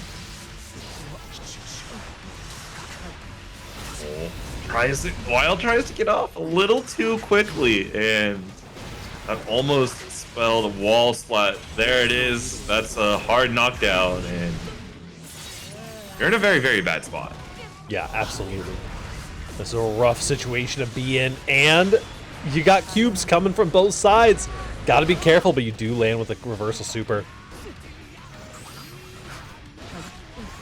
I like that RC forward from Lakey. They really only needed one good hit to get a mana break into kill, and because you were able to take your turn back, you're able to generate enough mana to at least not die on this interaction.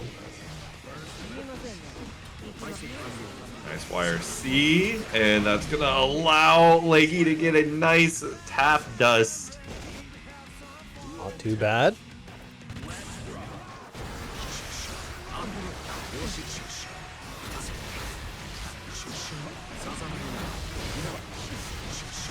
gosh, the cubes, they're just too dominant here.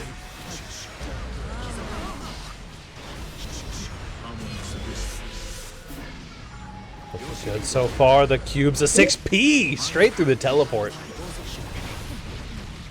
Too many cubes for the 6P. And so much health is going to be chipped away little by little. Caught the landing. Well, Cube's a cube and the tap dust gets blocked out. That is the end of your turn for the time being. Had to spend the meter to stay safe and just a run up throw with the impending doom cube on the way. Lakey primed to make the reverse sweep happen. Yeah. This Asuka, it just like you just needed an extra round of cookery. Exactly. And it's been Master Chef so far. Absolutely. Hold on while I water my plant in the background. Oh, little buddy was looking a little thirsty. Had to sacrifice some of my water. Game number 5, Wild versus Lakey. Hello, G. We are stacked tonight indeed.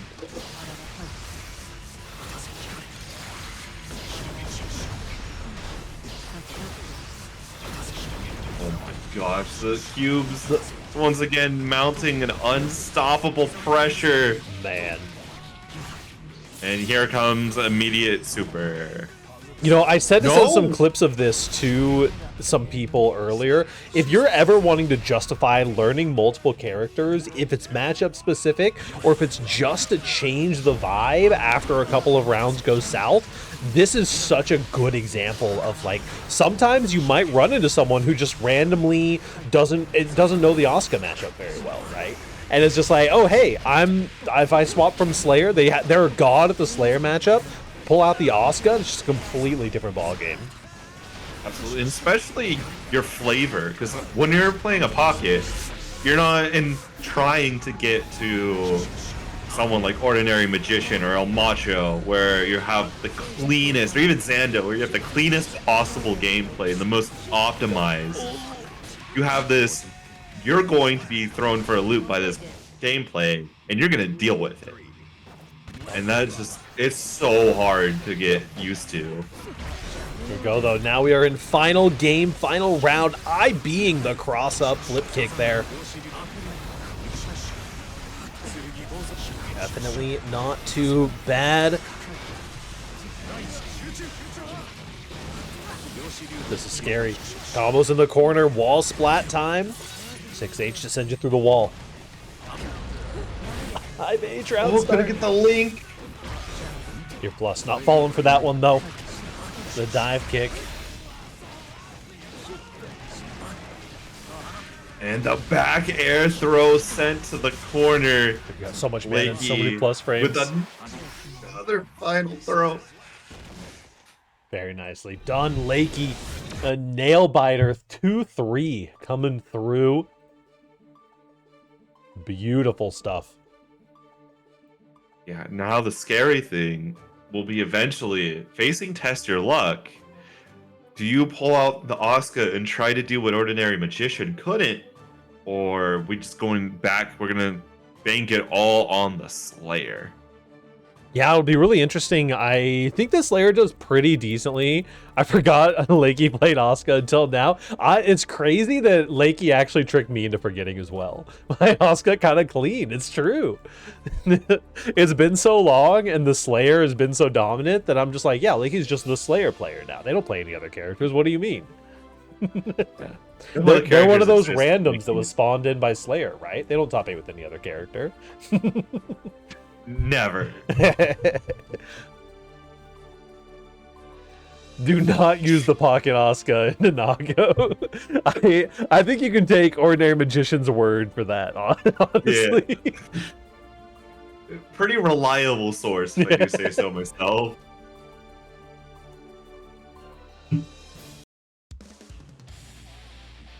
And here, taking of pockets, we've got a matchup where people have, pulled out this pocket for characters in the past. Looking at you, a bunch of Milia players. Axel versus Potemkin.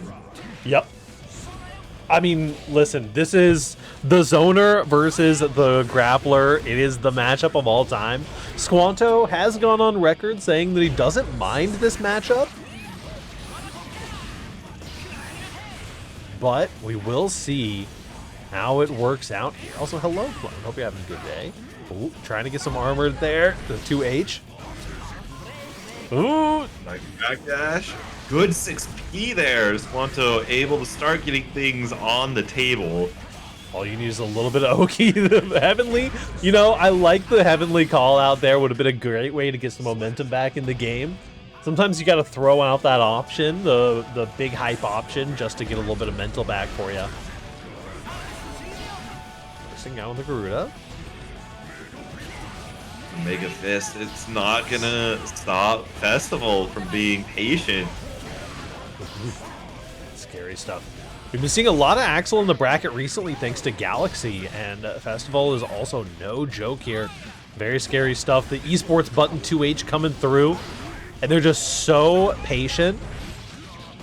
It's one of those things, like, when you're in a losing matchup, it can be so frustrating if the opponent also just decides to play solid Guilty Gear. Because it's like, you're winning this matchup so hard, you should just be, like, as feral as possible. But you're actually playing well against me, and that makes the matchup feel unwinnable. Very, very true. You're supposed to be disrespectful because you have a winning matchup, and that gives me a chance to gap. But why are you, like, respecting me? That's not okay. Yeah, disrespect me. Stop it. Don't be a good player.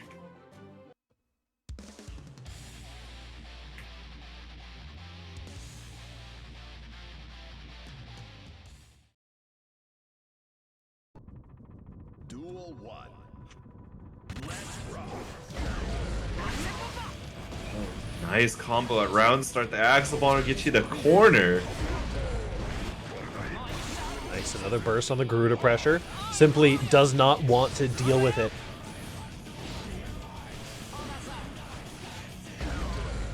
Big 2S from Festival. Being able to, you know, take Squanto down to these really low life totals without much investment. I like the cross up there. Hard knockdown from the White Wild Assault. We'll be finding a little bit of extra. No wall splat, but the tap dust is going to be plenty. Bot Axel. Not FDing on the Garudas. That was a lot of extra life loss.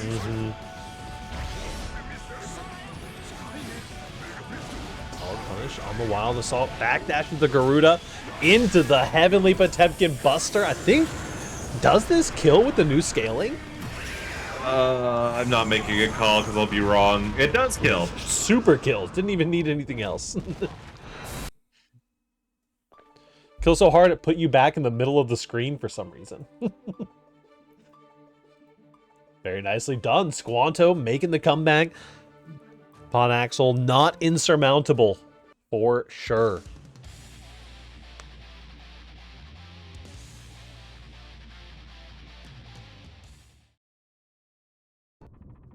Duel 1. Let's rock. Oh, nice. Well, Getting the jump in at the end there to catch. And we're back at the Festival range. We're doing good.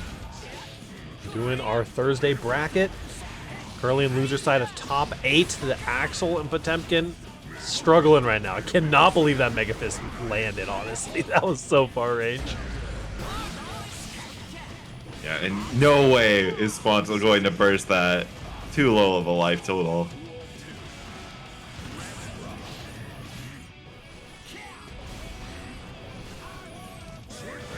Trying to find some preemptive options.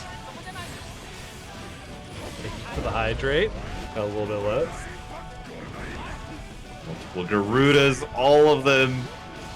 And Squanto's going to take that all the way to the bank. The Pot Buster getting this backdash, though. That's very, very unfortunate.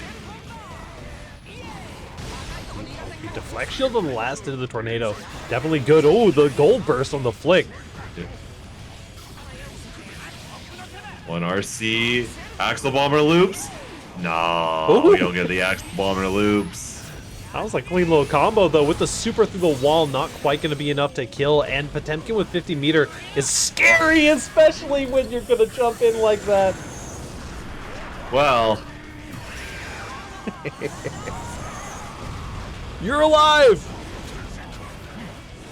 Gotta deal with the pressure, though. The 2K2D! I cannot believe that you held it together there, Festival. Festival's just goated.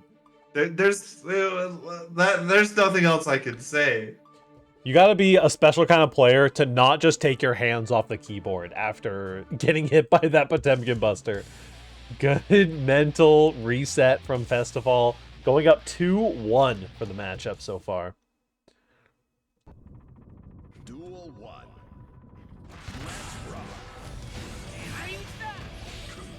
Nice little 5P. Still being not very calm, very patient. And it's rewarding time and time again with these little bits and pieces of damage. Nice, catches the cross up, bursting out immediately. Do not want to be dealing with that close slash starter.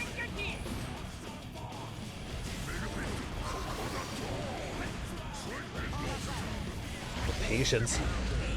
Yeah, this patience is devastatingly good. Also showing a lot of patience themselves as well, trying to get a right option out there. There we go. Finally getting it started. The Garuda pressure. I actually don't know. I'm sure that hits. Okay. Yeah. Hits does not kill the Potemkin health too much, but that trade certainly will finish this job. 5P, 5P, 5P, baby. Nice air combo there.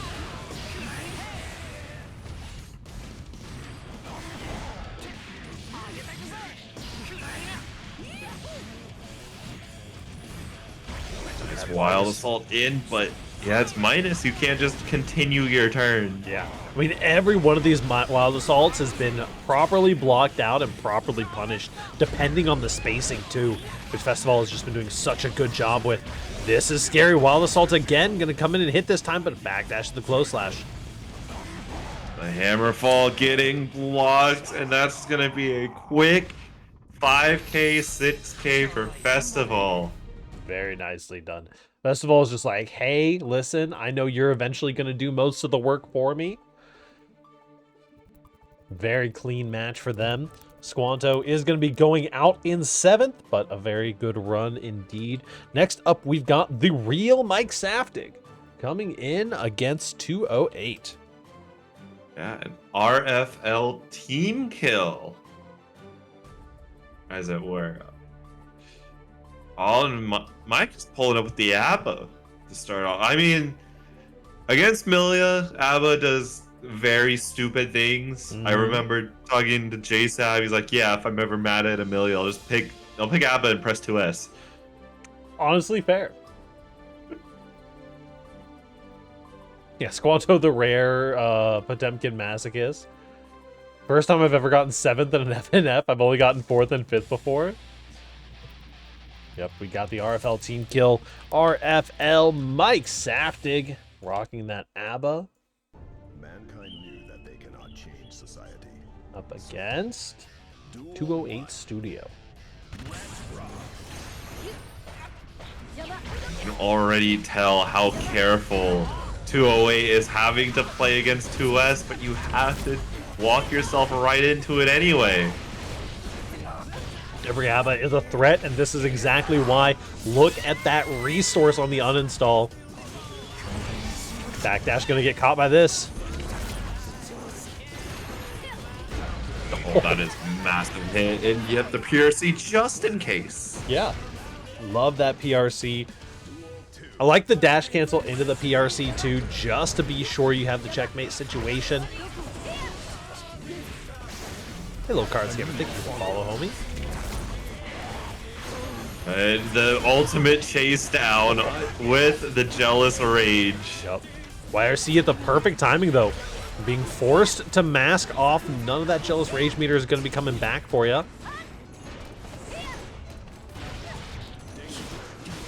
Pablo as well, thank you for the follow. We saw that 2S getting compelled out. The danger penalty on the Artemis even. Yeah, that was scary. I've seen Danger go immediately into negative penalty before, even as you were pressing buttons. It's not my fault. My button puts me backwards a little bit. But hey, Mike won't even give you the chance to think about it. No negative penalty needed. Oops, sorry. Sports. Pariah. There we go. 1-0 for the young Michael Saftig.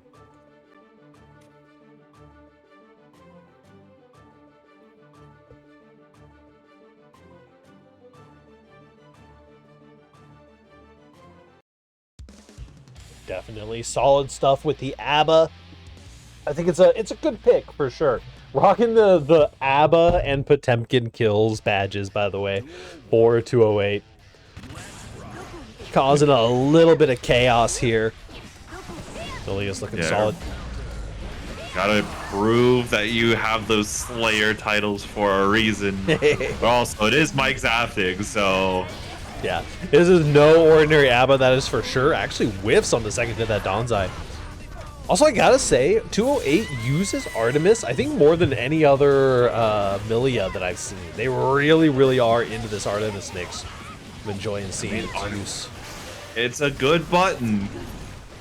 It's a good button, Brett. Very true.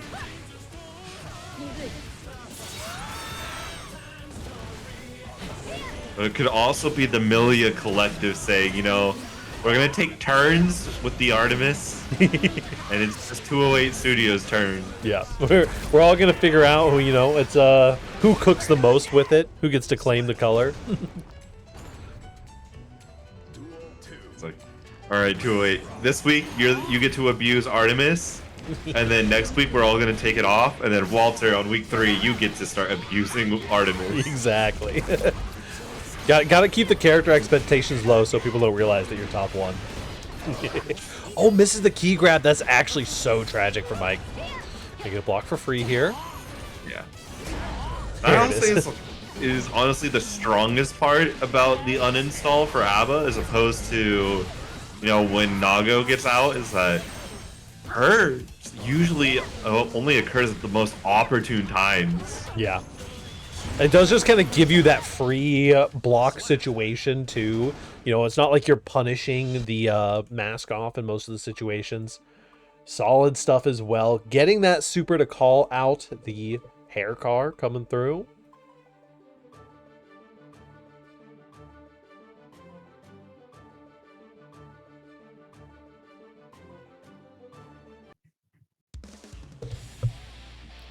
Looking solid for Mike Saftig in the team kill scenario, but we will see if 208 can make the comeback happen. Oh, excuse me.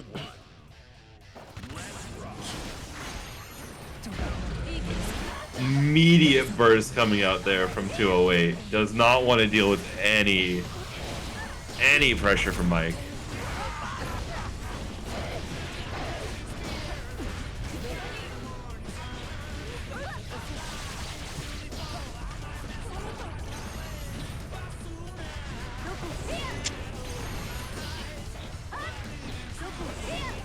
Bad jumping out of the Artemis time.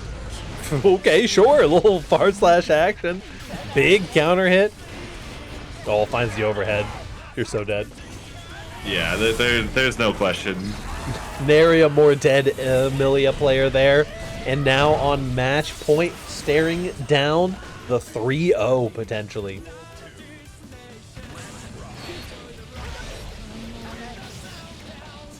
Oh, nice the 2K pickup. Yo. Beautiful combo routing. Clean little 25% off the top. Nothing to snuff at. Oh, no 2D coming out. Went straight into the hair disc instead and getting punished for it. Oh, that's Donzai. Yeah. It just gets a counter hit there. I was expecting maybe the armor to interact. It's ABBA privilege. True. Oh no, the wild assault. Maybe it was a deflection potentially trying to come out. It's a good situation to be in, but with the red RC, the burst bait, you can't punish it. Fine, see you overhead. It doesn't matter. Just go 236K. It'll work. Trust. Nicely done. Mike Saftig 3-0 here. Get our winners finals match reset as we're going to be popping back up to the top side of bracket. And we are going to be getting 9 Moons Test Your Luck. Going up against Guilty Ear Reloaded's Lakey. Some Slayer Nago, some Dandyism Showdown. Ah, yes. To forget to check in DQ.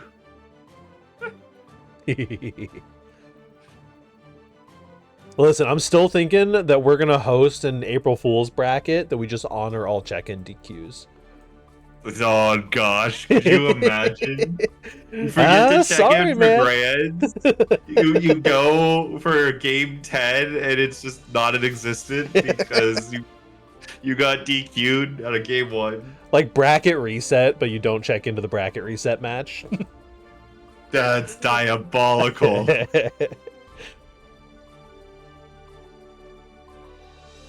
You gotta make it some like super awkward DQ timer too, like 5 minutes 15 seconds. Oh yeah, perfect. Let's see, we've got at Lakey versus Hest.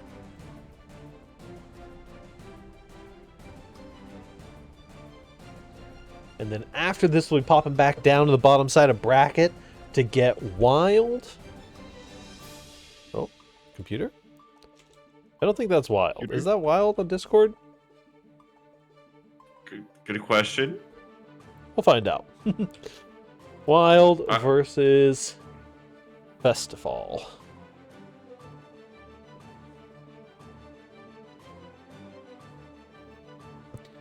Beautiful stuff. Thank you all so much for coming out for the bracket so far tonight. It has been an awesome time as always.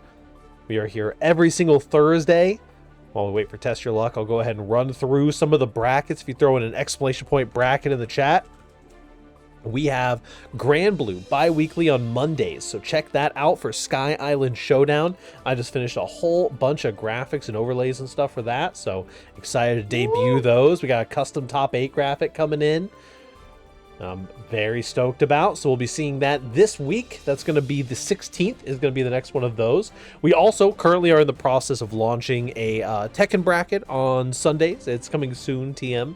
And then on Wednesdays, we currently have our Guilty Gear Strive beginner bracket, which has been doing really good so far. I think people will really enjoy the beginner bracket experience in general, and you really just can't have too many beginner brackets.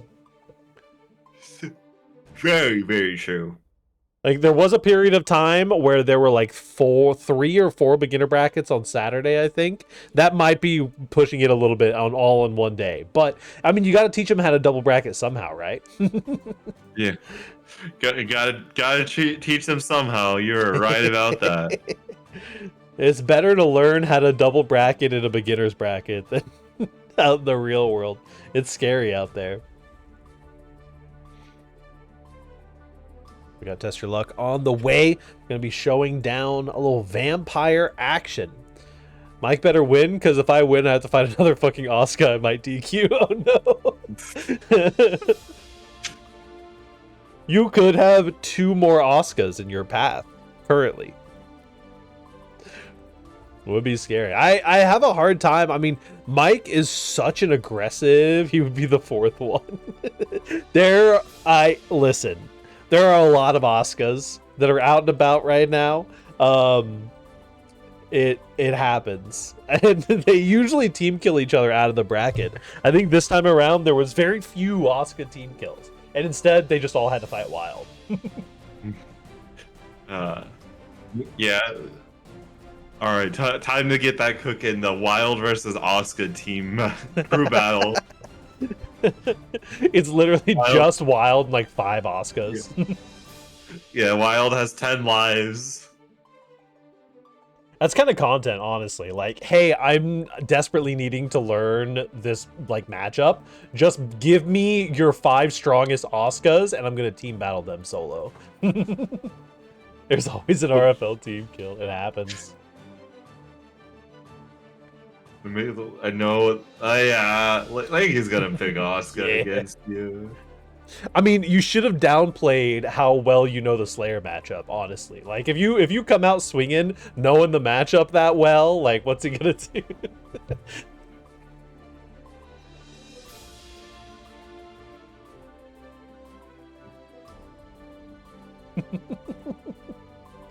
Yeah, it was a non, he tattled. I think you kind of tattled on yourself when you kept consistently throwing Master's Hammer.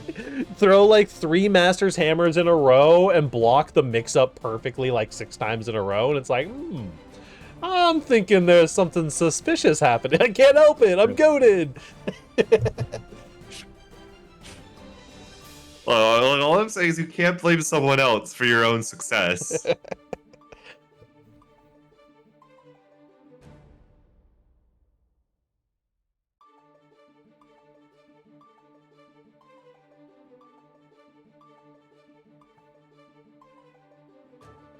You fight 1,000 Slayers in 4 months, you gotta get kind of good at it, you know? I am going to literally save that VOD and send it to people who doom about the Slayer matchup, because if you're saying you're playing perfectly and you're not playing that good, then what are you doing?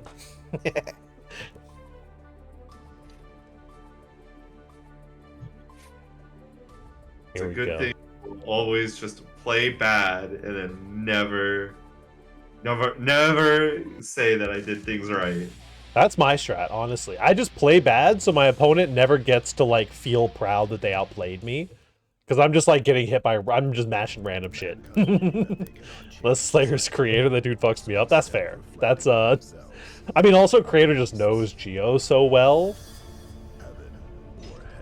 I'm sure that's tough. Speaking of tough, we've got a couple of tough fellas walking on to the stage right now. Test Your Luck and Lakey.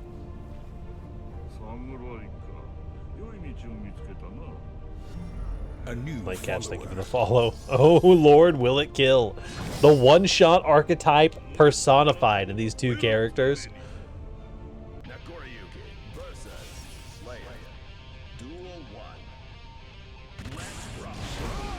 Round start map punch. We are going in.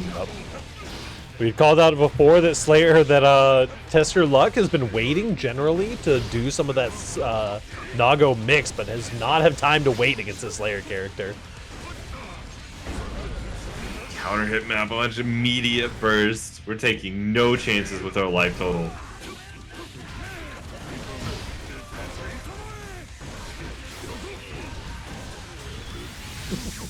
Another miss last horizon. I gotta dock Lakey points every single time.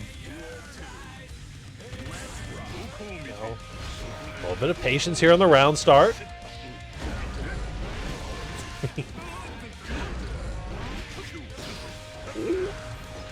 We're finding some scary stuff. The nice call out for Test Your Luck. Waiting out where you would normally throw out that command grab. Baiting out the backdash for it.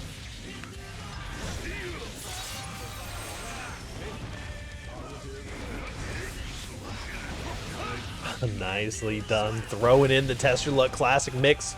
We got blood on the cabinet. And Slayer and Nago are both looking pretty thirsty right now.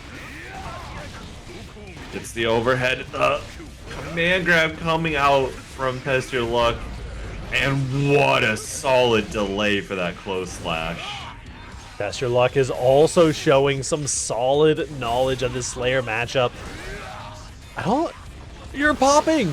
Oh no, not like this. You have meter too. You're so dead. Yeah. This is going to be a clean hit routing. You actually are so alive. 1 HP from all the way to massive life total to being down. And it does not matter because Mario Party is still there.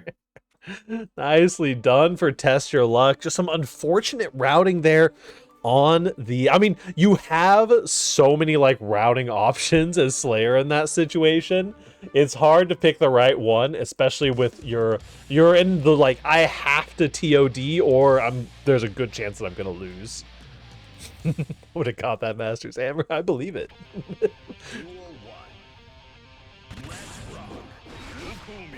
IK 2K whiffing each other. Oh, nice 2K check on the Mappa hunch. Oh, nice 2H check as well. Really stopping it from being an oppressive button.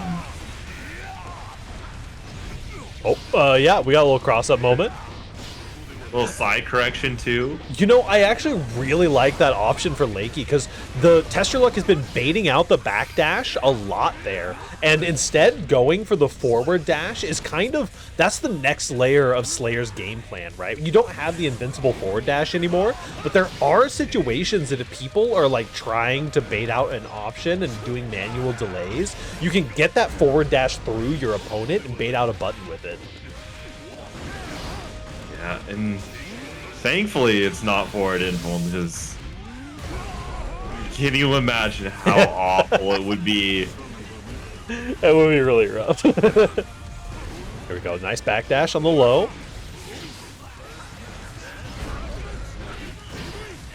Ooh, scary. Didn't quite get the clash pickup, but does find the wild assault hit. I wonder if there was a late grab attempt going to come out there from Test Your Luck getting hit by Wild Assault. Autopiloting into the full DP there is going to cost you so much blood. A counter hit coming through.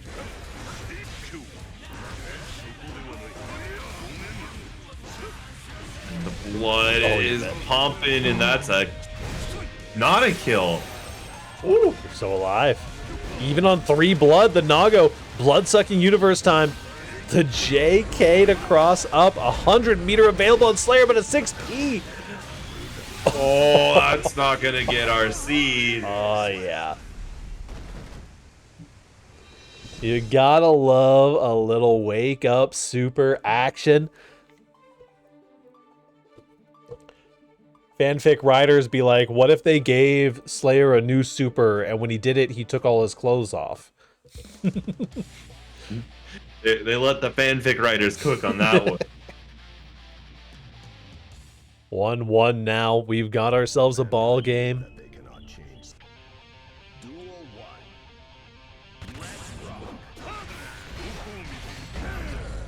1. Ooh, nice hand of doom right there. Backdash callouts have been starting to get a little scarier. Nice cross up, but a clean burst. Super PRC there.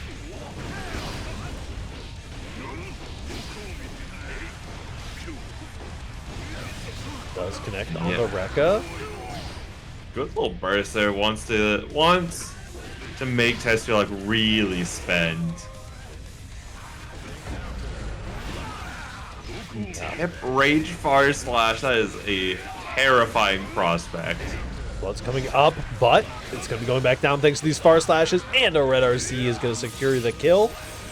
We are so back and forth on these two characters.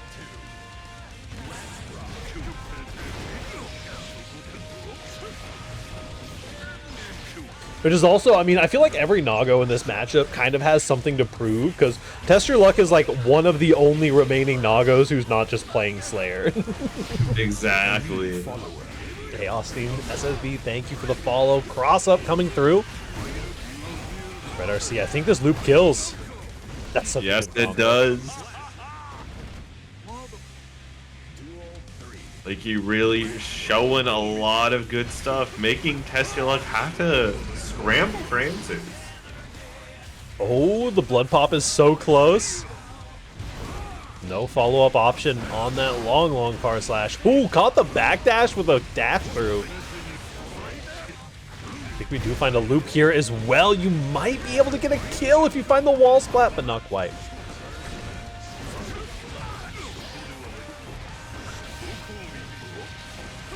What a good catch. Test Your Luck, though. Low blood.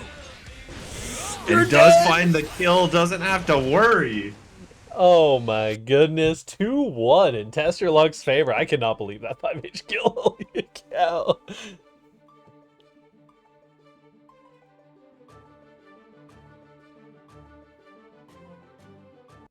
Beautiful stuff. Test Your Luck showing off some of that Nago gameplay. Some of the mind games that you can pull with this character are, I mean, you gotta stay locked in, especially against someone like Test Your Luck, who has been playing Nago for so long and has so many different adjustments and play styles for it. Absolutely. Oh. What a 2H. Well, didn't quite get the loop though, but does find a cross up afterwards. Okay, sure. We can take the American resets. Droptimals. The Dropportunity even. Nice combo. Look at this damage. Hello? Slayer? Is that you?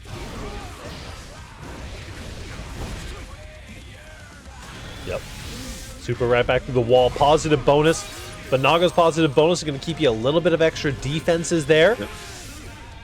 What's this meteor doing, Lakey? I think Test Your Luck says no. Yep. Pretty sure that's a no I see on my screen, but once again, a little bit extra tankiness from the positive bonus is actually going to keep you alive and might just win you the game off of this burst bait. Wow. Test Your Luck tried to send it off early, see if Lakey was going too hard in the paint. But Lakey had the numbers like, nah, you're gonna burst it here. Yep. Had the checkmate scenario already locked in. Very, very beautiful stuff for Lakey and a clean route. This is winners finals, and we are in a game 5. Fraud gamer number 8 versus Test Your Luck.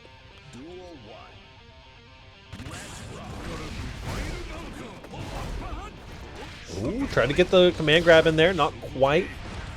And backdashed.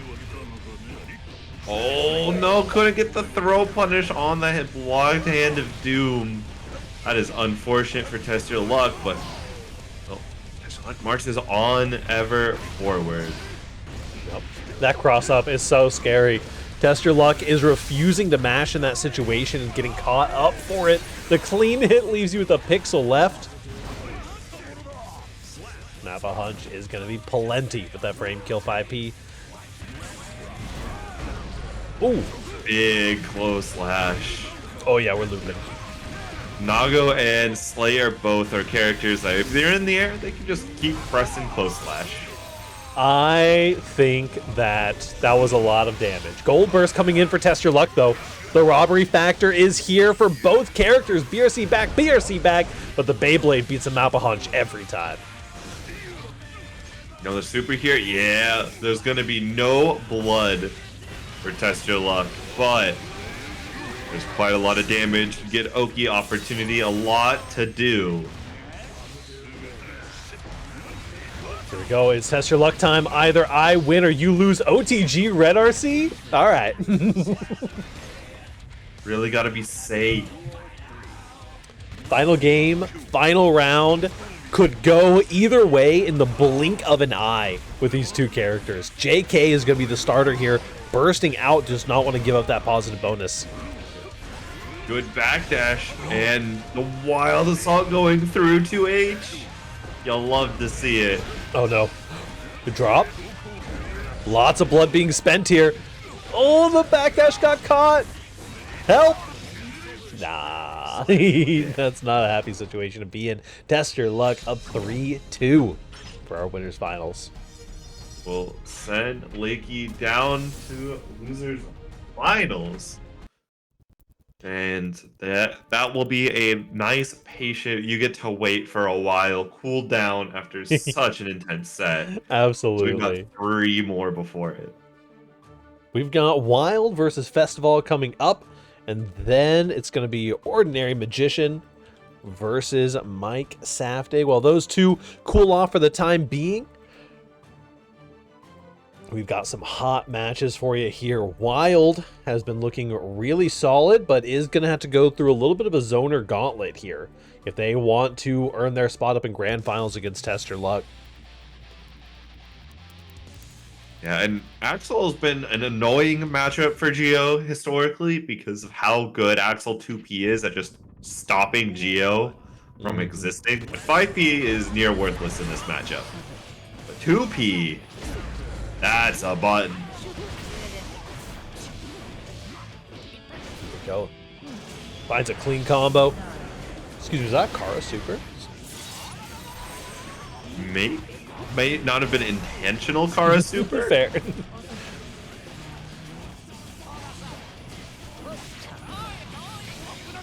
Bad red RC. Once again, winning that first interaction. Nice damage for an Axel combo. Especially against positive bonus full meter Geo. And just enough distance to the corner to grab that kill. Super solid stuff. There you go. Close slash into the 2S.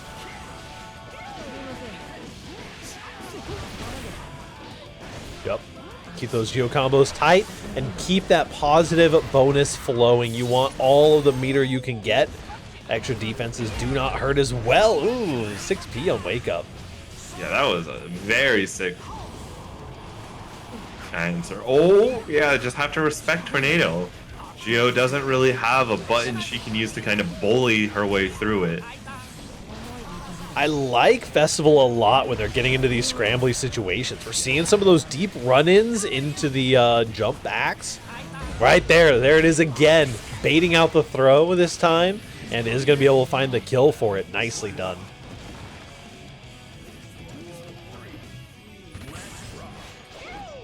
Oh my, the 6P whiffs. That is very unfortunate for Festival. But it does not matter. You're not dead. You're still in it. Not bad. Going to be getting...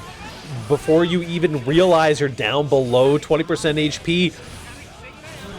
There's a dive kick, the super reversal. You're safe here though, right? No! No. Oh, you're so dead too on the OTG. Festival taking the first game. It looked like Wild was actually going to get the hit there, but the super just ended right in front of Festival and was very punishable. Yeah, I was looking at maybe the super whiffs and you just recover in time because it's generally a pretty plus super, but the Axel super definitely putting in work there on the reversal. Oh, wow.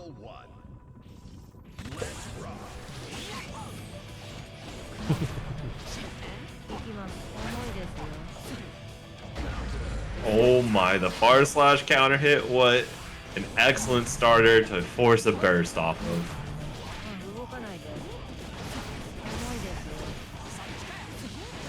Bad. Running that pressure. The J S is not quite going to land, but finds another clean hit. Positive bonus applied once again. When Wild is running their pressure in the corner, they're just unstoppable here.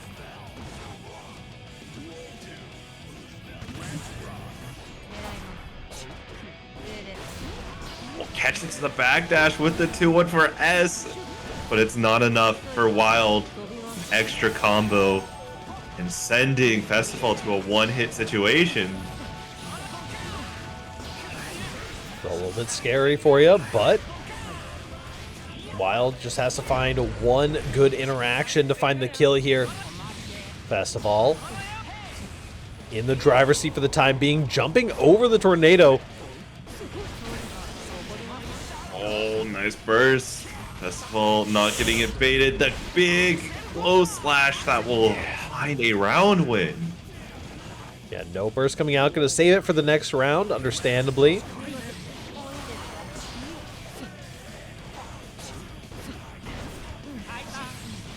There we go. Aita. Oh no, the spiral arrow from Wild just popping right into Festival's buttons. This is looking pretty okay. Got the pressure started here. Even though you're low on HP, this is a great situation for you to be in. Oh no. Wild loves zoners, it seems. Yeah. If you don't love zoners, why would you choose to fight so many in bracket? Oh no. Oh. Wait. Oh no, this is so bad. All from Wild dropping reversal super input. There was a world where Festival actually dropped that route. You could see after you got the far slash instead of the close slash there, was like, okay, I need to figure out how to change this route to make sure it actually kills, and the super was the perfect call. The gears are turning. If you don't like this, you don't like baseball. Exactly. Replace baseball with something Coggin.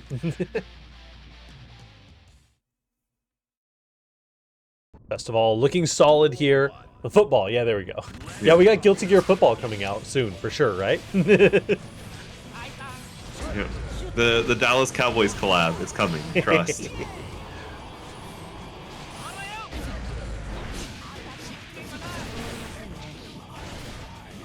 Not bad here. Super through the wall. Positive bonus as usual. Wild, again, looking solid, but we've just seen Festival has been making these comebacks happen, and once you're at full screen, there's just so little you can do.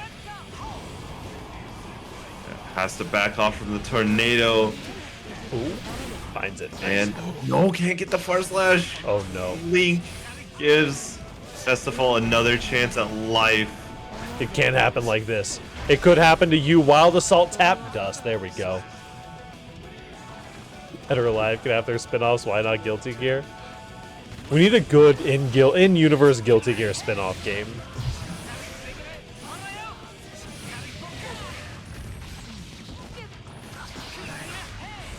There we go. This is looking rough for Wild, although they took that first round. This one, the 5P call-out OTG. Gotta be careful. Also, that we've seen Festival using the OTG version of the command grab so much, but has hardly ever actually gone for a command grab. It's something that the mental stack in a situation like this could be really, really effective. Absolutely. Yeah, but Festival has really been using it as a part of just the combo toolkit. Maybe sometimes going for a very full screen command grab, but just all that is just trying to worm the opponent into doing something awkward. Going for the throw bait, gets a tick throw after that as well, and the jump in, such a low JS there, and Festival taking it 3-0. Yeah. At least on the bright side, Wild, you don't have to face Asuka again. Very Not true. tonight. Well played for sure. One of those classic games that the actual stat line does not show how much of a knockdown drag out fight that was.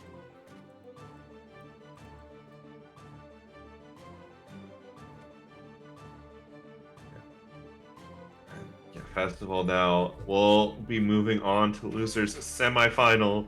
Will face the winner of Ordinary Magician and Mike Zaftig. So either Asuka or ABBA. And either presents problems. Yep.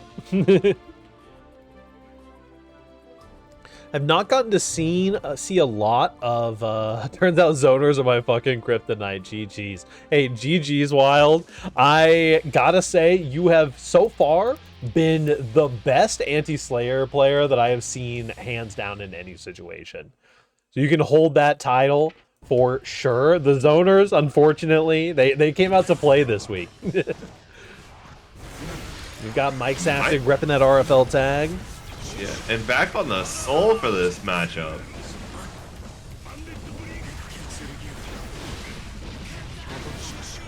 Made Lakey switch, that's a dub. Exactly. There we go. Yeah, Ordinary Magician on the Asuka. I'm honestly a little surprised at the Soul Bad Guy swap, because I mean, I feel like ABBA is just so solid. Like, in the offensive situations, I guess probably struggles a bit in the neutral in getting locked down by the Asuka. Yeah, that and also having a DP for defense is very underrated. Yeah, very true. Because it's not like you're trading out a 4-framer. Soul has a 3, 4, and 5. True. And there's the you're staying far away from me. Nice overhead coming in. Ordinary Magician taking first blood for us. Okay, sure. That's some spells. Yeah, a lot of spells indeed. Oh no, that's a big amount of damage.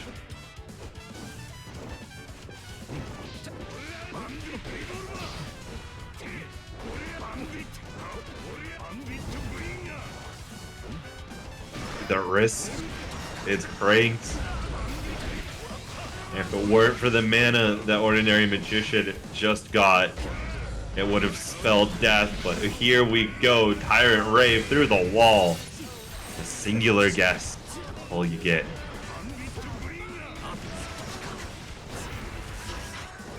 Too bad, not too bad. Coming through. A little bit of HP left. Bandit, bring her over the 2D. And I'll throw it out there. I think that is the exact interaction that you're looking to play Soul for. If you can Bandit bring her over 2D and it also covers like a single fireball option, that's really nice. It really is. Oh my gosh. The bursts are being forced out early in this final game. You know, no DPRC, especially not on Whiff, but DP Gold Burst all on the table, you know? So true. It's just DPRC a little differently. RC does catch, gets a cross up here. A little bit of a drop, missed the forward jump input, but back throw from Ordinary Magician. Bracket throw. Massive. No, didn't get the super, but it's gonna be seen right here. Yeah. Gotcha. Doesn't block the YRC. First is gonna have to come out. Cannot because the Wild Assault.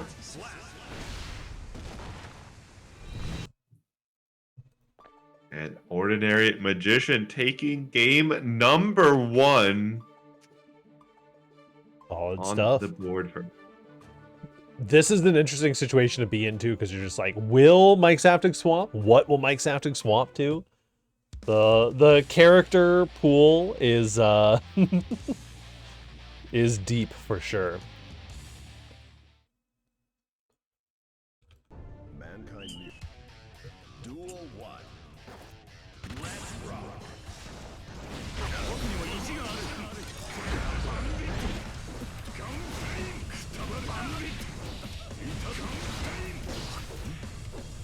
Oh my gosh, here we go. All the pressure. Baby. You know, maybe it was a good thing that I lost. Looking at this. The silver lining is there. Here we go. Risk getting built up pretty decently. The mana's going to be broken, but not soon enough to get the full kill here. Yeah. Had it been broken a move earlier, it would have absolutely been it. What are the conditions here for Mike Zaptic to just say, screw it, I'm going for Heavy Mob Cemetery? You know, it is an option that exists in against Asuka, but the funny thing, if I remember correctly, never mind, it's coming out. I got Those hurt. are the conditions. Yep, I was literally about to say, there's the air throw. The funny thing about it is that if Asuka has enough cubes on the screen, it just stops Soul in place for like the entire animation. But he keeps going, and it's so funny.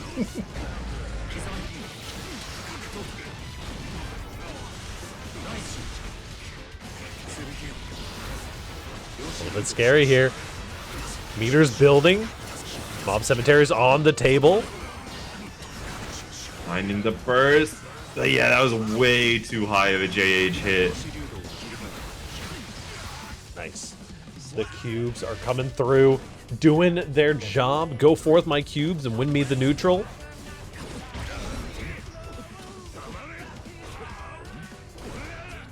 Gosh, the risk is cranking. Yeah, trying to get the FDs in, but getting caught out a little bit. This is going to be a clean combo. A little bit of damage. And Oki, by the way, still in the corner. Just a little bit of damage. Nothing too major. Hit could kill. Oh, man. People have been struggling with their BRC overheads today. Double Fafnir. It's all fine and dandy. Full Okay. run forward All and right. throw. People say that backdash beats throw, just don't have an open mind. Yeah. Just run a little bit more. That's all you need. Casper spitting there for sure. Mike Zaptic going up 1-1. Matchups are a lie made by Big Doomer to excuse playing poorly. I mean, listen, you can take a personal matchup. A character matchup, give it or take it. But It's even if you play good enough. It just simply gap.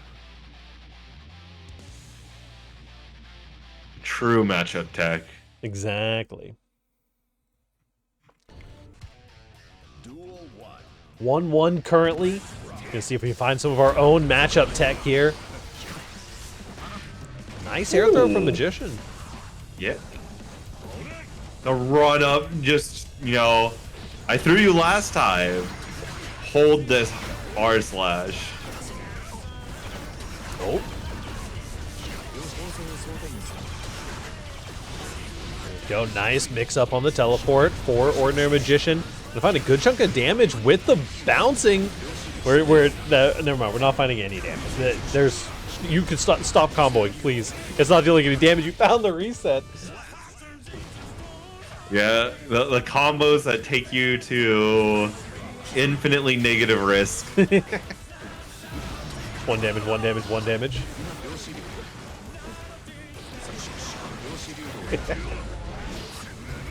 But can Asuka see why kids love the taste of cinnamon toast crunch? Very true. If it's a 1-9 matchup, why would you stop what you were doing in the 1? Exactly. That's what I've been saying. Casper's spitting tonight.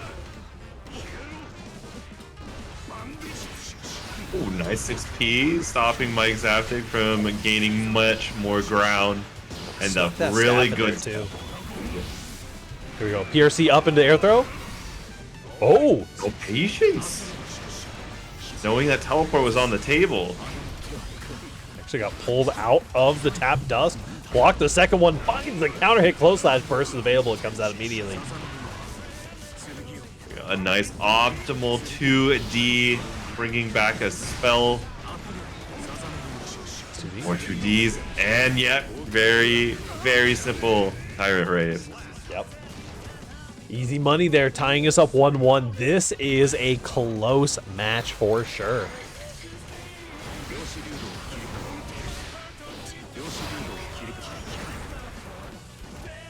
Honestly, eventually the Zenless Zone Zero players are going to come back to Strive and teach everyone how it's done.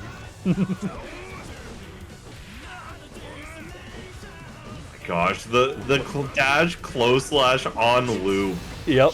Disgusting. Got that rhythm game pumping right now. Risk is going down and getting transferred into a lot of meter. Mike Zaptic special coming in. Sure. Oki establish the big counter hit. Oh, we're gonna let Ordinary Magician fall off the wall just to reset again. The wild throw run under combo not gonna be available. Well, went for the burst bait a little bit early there. Gonna bring her through the fireball. YRC is gonna get you out for the time being in the overhead. Second one's gonna get blocked. Tried to Night Raid Vortex under the cubes, but slight misspacing will allow Ordinary Magician to steal that game away. The cubes, as they go around that staff, get a little bit looser and looser in their orbit each go around. If that was the first orbit, it would have probably worked, but since it was the second or third there, it got soul clipped right at the bottom. That's the kind of thing that only an Asuka player would know. Dove into the washing machine of cubes.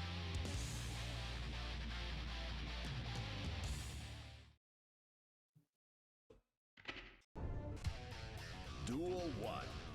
Here we go, getting into game number 4. Ordinary Magician has the match lead currently. Mike Zaptic has been fighting for his life, though. Every interaction is well earned. Finding the low on the landing frames after keeping you in aerial block stun for that long. Yeah, that was disgusting. But hey, he needs it. Yeah, you know. Might just need it depending on who you ask. Little guard crush action for you. I win this interaction. Nice. Okay. Funny little sip in it.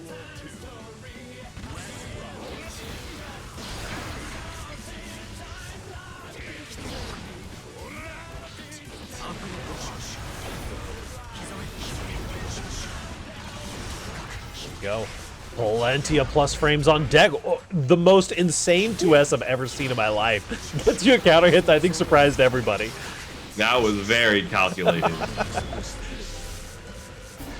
There were literally 12 cubes on the screen. Banditbreaker coming in. Hello, buddy. Welcome. Hopefully you're enjoying France. What a DP bait, or burst bait, rather. No. Big damage. And no time to burst. Eat some cubes. That is Ordinary Magician taking the set 3-1 over Mike Saftig. Wait. Bunny, it's 5 a.m. Why are you up? Wizard, samurai, vampire, sexy vampire, and British man. I like how British is the only capitalized one. Very nicely done, Mike Saftigs. We're going to be bidding you adieu for the evening. It's 5 a.m. right now. Oh no. When they say it's 5 o'clock somewhere, they don't mean 5 a.m.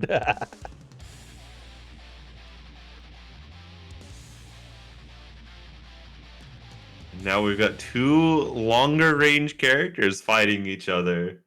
Axel and Asuka. Let's go, British man. I have not seen much of this matchup. Historically, Axel does very well into zoner matchups. He is kind of the king of the territory in a lot of ways. Be interesting to see. Ooh, sure, yeah, we can take a burst there. Look how calm this matchup is. At least for right now, as Ordinary Magician wasn't having cubes out, but now that the cubes are here, and Axel has no good way to deal with a bunch of them. Yeah, this is looking a little scary. 5p and 2p paying your taxes. Names are switched. Could not be me. And, man, Festival is so on point with these reversal supers. It's actually... it reminds me of Yoru Senpai and Granblue, where it's like, you know that they're doing the meter DP every single time that you go on offense. And that's why you always safe jump Yoru Sensei. Always.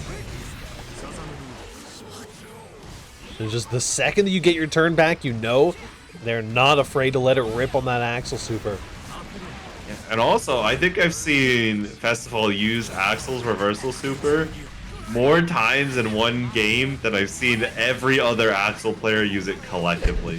Probably true.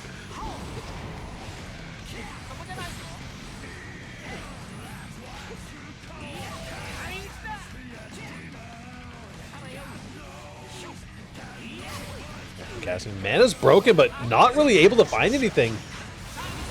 Bursting you back in the corner. Tap Dust again, just trying to open Ordinary Magician up. But they do not fail. When Ordinary Magician has nothing to press for special moves, there's no incentive to press a normal there. Yeah. It's really, really tough. All they have to do is look for the throws. All the repulsion staff. Fully charged Tornado, whenever you can get it down, is an incredible tool in this matchup, too. Yeah. And yeah, as long as Festival stood underneath the repulsion staff, pretty safe from Q. There we saw it, though. We just saw Chrissy call this out in chat, getting hit by the 2D disjoint through the Tornado. Pick up Axel just for Asuka. Oh, no. Looking scary. Oh, 10 seconds left. Oh. Hurry. All Ordinary Magician has to do is be patient. No, you just need one hit. Oh, man. Unfortunately, in the scramble with nearly a timeout coming through. It would have been really funny if Ordinary Magician just dropped the combo there and let the timer run out. I mean, of all characters to be in a timer situation against, Asuka is just so objectively the worst, because he can literally air stall for like 10 seconds straight. That also, you're not going to chip him out very easily, because he's going to take no damage. Got a couple Screamers available. Fast option, just waiting to get close enough. What game are we playing? trying to get an extra fireball in here. Has to block out the cherry bomb. Oh, nice 2D sniping Festival, but there's burst now on the table. That's an extra 20 seconds of effort that you have to put into the game. Yeah, honestly, we're seeing it potentially happening again. We are halfway through the round timer, and really feeling like we're just getting started. The throw gets whipped, bursting out. Mana's broken here, actually. Uses health as the resource. Gotta be careful with that, especially in a clutch situation like this. Time for some blocking. Blocking of blocks gold burst. That Festival absolutely wanted blue burst there. Yeah. The gold burst a little unfortunate. I mean, we saw, I think that was almost the exact timing that we saw Mike Saftig mash 2H it. There's just that weird little window in those red cubes that leaves that little gap there. Yeah, and those little gaps are the most devious ones. Mm-hmm. That is, oh, sorry, that was Ordinary Magician taking the first game. I'm definitely so on top of scoreboards today, y'all.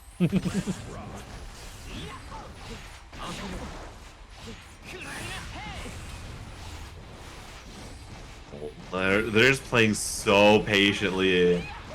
Once again, barely any damage gone. 15 seconds in. They saw the possibility and they're going for the timeout now. They're subconsciously in the back of their head. That's a lot of cubes. A lot of mana went away. So Ordinary Magician does have to hold back on launching them. For just a few seconds. Does have the green mana bar, but Festival is doing everything that they can to keep that mana low.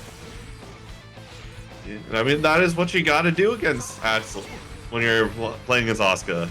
Especially as Axel, you just got to keep that mana bar from increasing naturally. He can be dodged out, just gets a new mana regen, just right in your face there. We're on layer 25 right now. 40 seconds left on the clock, and the 2H connects. That's going to be plenty. Casper, why do you have caffeinated chocolate? Casper. Like, why do you have this to make that mistake with?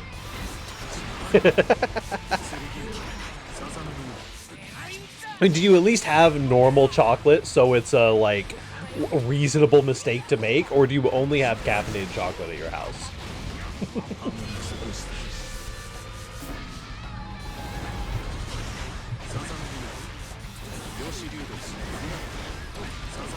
This is an impressive string here. The overhead's going to connect. Nice hit. Opening things up. Ordinary Magician tying us up one stock each here. Oh, both by the chocolates. Oh, no. Man, my stoner roommates randomly made brownies. I'm sure they're totally normal brownies, and I can eat like 4 of them. Yeah, Wild, this is only game 2. This is the longest Guilty Gear Strive game of all time. Nice hit. A sit back down.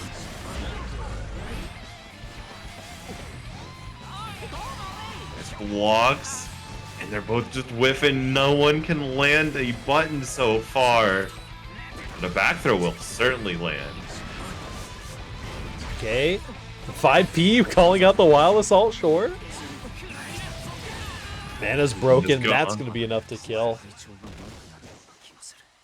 And now it is 1-1. No. We might be in it for the long haul. I need you to know, I have taken efforts to speed up the rate, like the pace of the bracket, by like, I've reduced some of our before top 8 stream games, right? In order to make sure that we're like a little bit snappier with our pace, because the brackets tend to run a little bit long. And every time I've done it, shit like this happens. Yeah. I think last week I did it, and every game in top 8 was a game 5. This week we had some 3-0s, so this had to happen to get us back on pace. I am very tempted to get myself another Dr. Pepper. Yeah, Casper, can you I could spare probably- some of those caffeine chocolates? I'm You know what? I'm gonna go do it. The round won't even be over by the time I'm back. You have time. Here we go. Reversal Super gonna be calling out. 2P action. 2P right back at ya. Super is gonna be calling out. No, actually, I swear that was a Rensen startup. Would you look at that? Plenty of time. There's still at least another 20 seconds left in this game. Wow, the Salt, stay positive. Tap Dust not going to be able to hit. The FD gets you out of there. Red RC, mana broken. That's enough damage.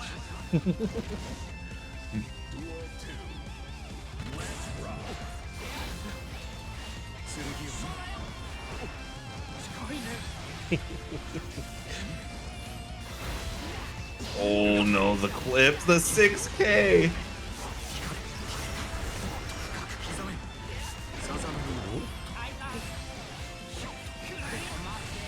Nice. Cherry Bomb's landing. The chip damage, honestly, pretty relevant. Every single piece of chip. You have 3 teleports in the Okay, there we go. We found an opportunity. A whiff 2H is all you needed. Take the 5P to the face. That's okay. Oh, that is a massive 2H. We got our one vision combo. Yeah.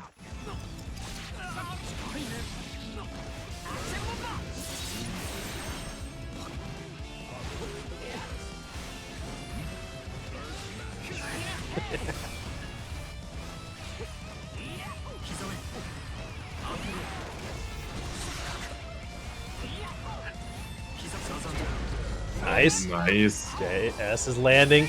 We're finding any interaction. I can't believe. Why would you not Red RC that? Please. Yeah. Ordinary Magician was absolutely not going to take the risk there to burst. Oh, 5P. Trying to find anything. 100 meter. Red RC. Just keep the pressure going. Now they're trolling. They're actually going for the timeout here. Yeah. Gold burst. Oh. Okay, there we go. Yeah, JS. It'll work enough. Oh, my heart. Festival is going up 2-1. If we see a game 5, I don't know. We might just call it. We might just update the number to FNF number 86. I'll just roll it over. Roll over the week. So yeah, no FNF next week. We already had it. I'm just gonna make these two play round 1 next week, and whatever the score is for this match, I'm auto inputting. Duel 1. Let's rock. This is just how they play.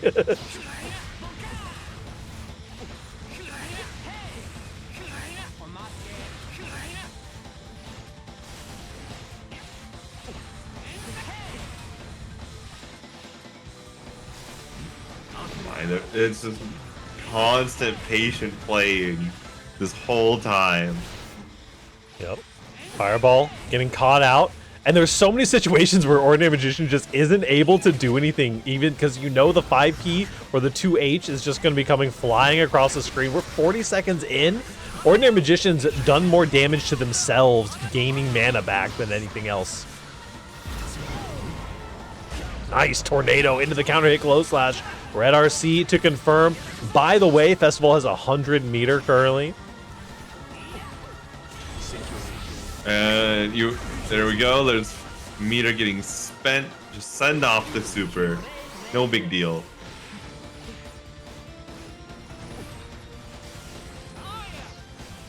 Trying to find anything here.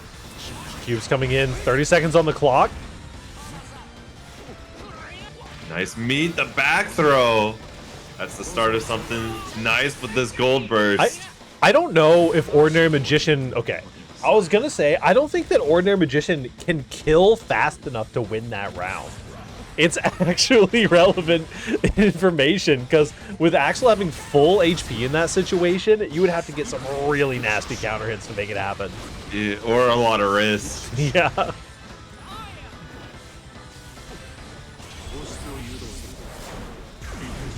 The switch will not be forgotten. We'll make sure to record the switch up. Don't worry, Wild. Here we go. In the corner. Oh, just 2Ps through everything. Oh, the command grab. With how patient both of them are playing, it's a sneaky option, but very good. See, if y'all think this is bad, just wait for Asuka versus Venom. Why do you have to remind me we're getting between 3 and 4 zoners? Oh, just 2P or 5P straight through it. That is Festival releasing us from our torment. What a matchup. What a game, honestly. That's got to be some of the most, like, brain-breaking gaming that you can do. The high intensity for that long, you've got to be exhausted going into this next match, and then Lakey's just waiting, like, haha, funny 2H round start into Let's see. That, wait, what's happening here? Why is Mike Saftig? Am I just reporting everything backwards? What's happening in my brain? Ordinary Magician beat Mike Saftig 3-1. And then Festival beat Ordinary Magician 3-1. And now Lakey with arms wide open.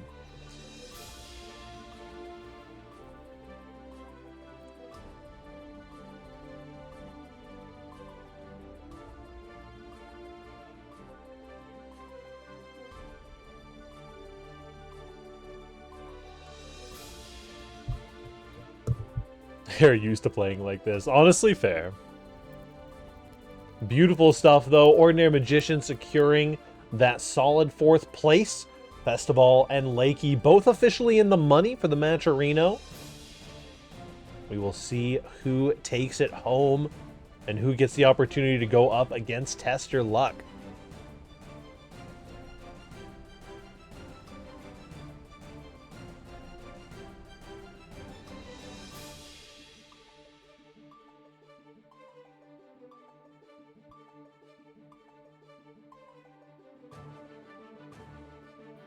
All right, so these matches, thankfully, should speed up quite a bit. Now we're gonna have Slayer versus Axel, and this will be the epitome of Slayer gets when once you're dead. Listen, yeah, no dash blocking, but I gotta say, I'm still learning, right? I'm still learning the Slayer, but having transitioned from Testament to Slayer, this matchup in particular is the biggest difference of, like, yes, I can't dash block and my life is miserable if I'm at full screen. But if I get in, I know for sure you're going to die. Yeah. Exactly what Wild put in the chat. Axel is going to win for approximately 20 seconds, and then the round will be over. Exactly. Yes, actually landing. Axel Bomber going to be sending you flying. There it is. Trying to get the command grab. Names? Oh my goodness. They keep switching spots on me. Red RC. Just like predicted. Oh no, the reversal. Rare's Slayer not splatting. Yo. RC to kill. Nicely done.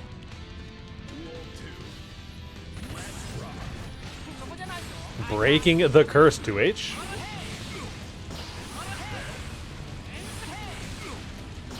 Okay. Watching that timer. The 20 seconds is almost up.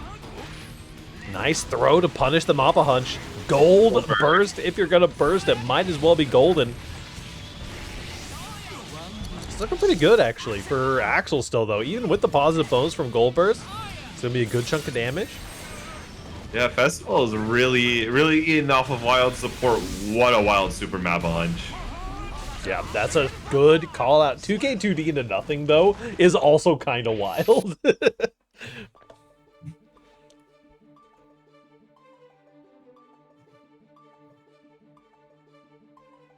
Festival taking the first game of our losers finals.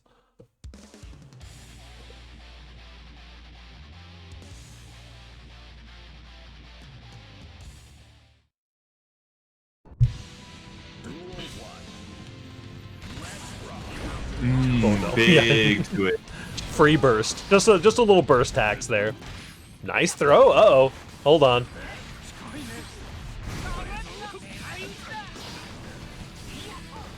Slayer not breaking the wall there made me think about how we haven't broken the ice yet. Hey, I'm Pariah. Hey. Oh, that's...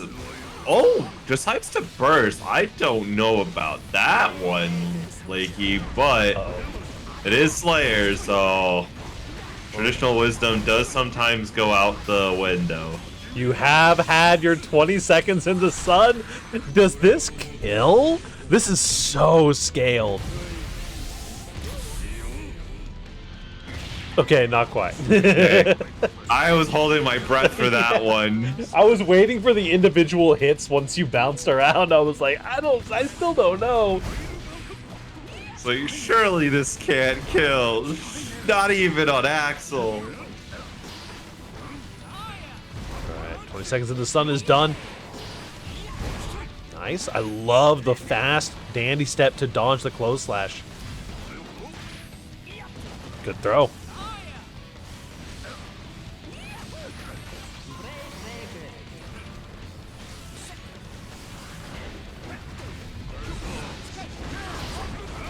Oh, Okay. good back throw. Gotta be careful here. Map a hunch. Yeah, that's a really smart burst spot. And you do get the kill afterwards. Nicely done. Yeah, well, Festival is just throwing the hammer because you were throwing the hammer and you're cheering for Festival, so yeah, of course Festival's gonna throw it. Maybe that's what it is. Maybe people just don't know that you can throw Master's Hammer, and Wild has to educate them. Yeah, except but for that one. unfortunately, you can sometimes throw off the throw timer if you are recognizing it as the Slayer player, and like you did exactly that to take the game. Yep. Yeah. You know what also is like a two frame window to throw? The crossover from Leo. Very true. But people do it.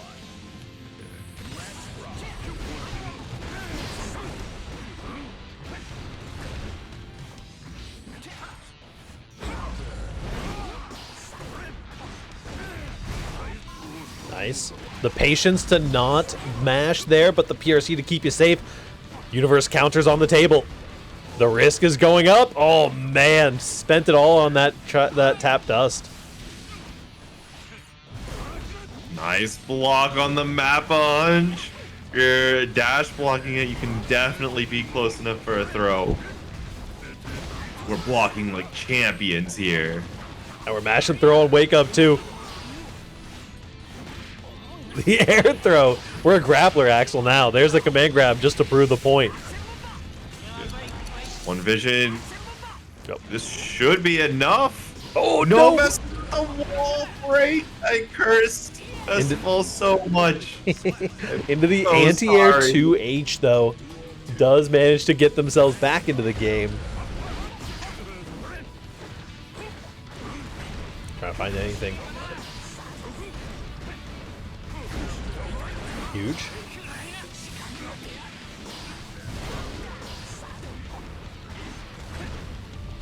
The patience that Festival is putting out is definitely doing the right thing, but gets caught.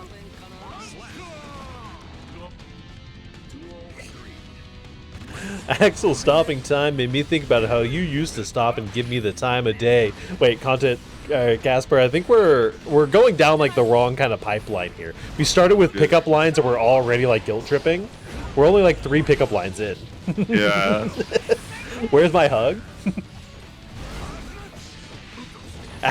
Axel saying, "Where's my HP?" makes me think about me saying, "Where's my hug?" So true. Giving me caffeine. Oh no, here we go. Speaking of Here goes Axel most of saying, your "Where's life." my HP?" Oh no, you got another loop? Now you're just... Oh, that's not good. Oh no, that's terrible. Ooh. Running under the gold burst, just away from the situation. I respect it. Nice. Does not fail to punish one of these Mappa hunches. You gotta be careful though. If you get one of those correctly timed out, you could be getting a big punish, but for right now, the spacing just is not in Lakey's favor.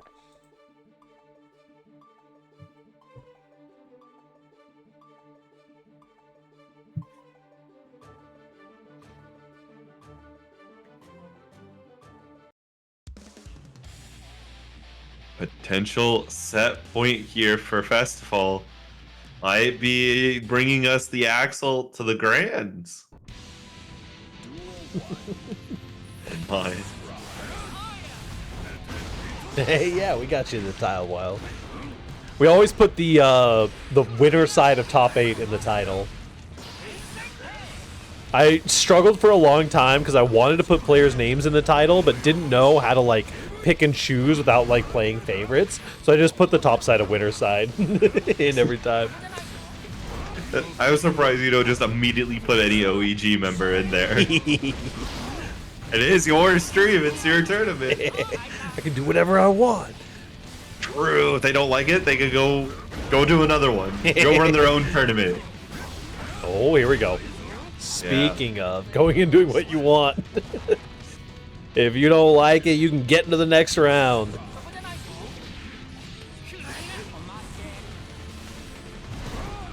Nice. All of these Mappa hunches are just getting thrown time and time again. Yep. Yeah, the Mappa hunch punish is so good, and it's giving Festival so much momentum in the matchup. You trying to skip neutral on me, I'm just going to block you out and get the punish every time.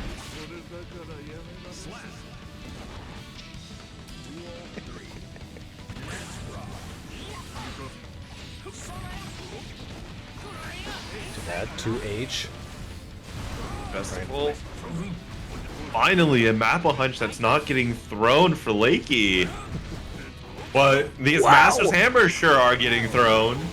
Gold Burst coming in. Give you a little bit of extra beefiness, and that meter, this might be so important.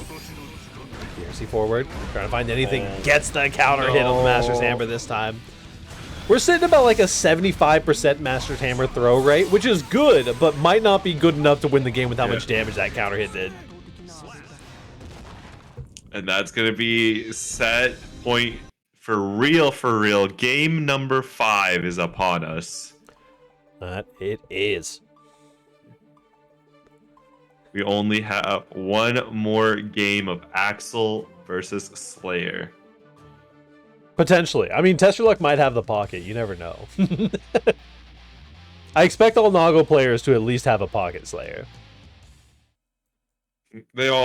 Everyone has a pocket Slayer. It came free with your download of Guilty Gear Strive. Alright. Like, you can suck, they're gonna crash out. No. Here we go, stuck in the corner against Axel. Please, my brother, I write you in great distress. I'm stuck at full screen against Axel, Rensen, Loops. There we go, we got in. The down backs. Oh, that's scary. All the throw. Are we gonna try and burst our way out of this? No, we're gonna back throw Guilty Gear situations. Yep. What's your punish here? Do you find it? No, you actually just block out the whole thing, get the 2H after. I mean, that's probably got to be one of the scariest things in this matchup, is your habit of hitting 2H in people's pressure in the corner after you FD them out. You cannot do that in this matchup as Axel, because you will get 2H'd yourself, and it will not be pretty. Yeah. No, pretty. Oh, another Master's Hammer counter hit. Yeah, you're so dead. And no burst available. Nicely done. Lakey runs away with it in Game 5. Props to Festival for sitting out the cutscene. A perfect in your final game, final round there. So someone give Casper. That might not have been a caffeine chocolate bar. Now I'm thinking about it. We've got grand finals here and now. Test your luck. Come on down. This will be a repeat of the winter finals. This game's gonna drive. Will it be double jeopardy or will it come back occur? It'll be interesting to see. Test your luck definitely looked confident at the very least in the last set. Please, TYL, save us. Save us from the Slayer menace. How are you gonna say that to your fellow hybrid Oscar Slayer player? Yeah. Oh, yeah, come on, Chrissy. Listen, Lakey has the bottom one bike and option select, alright? I don't think I'm gonna let the biking players get away with that one. Every pile bunker loop that Lakey does, a biking player drops a far/2H confirm, alright? Just siphoning the power away.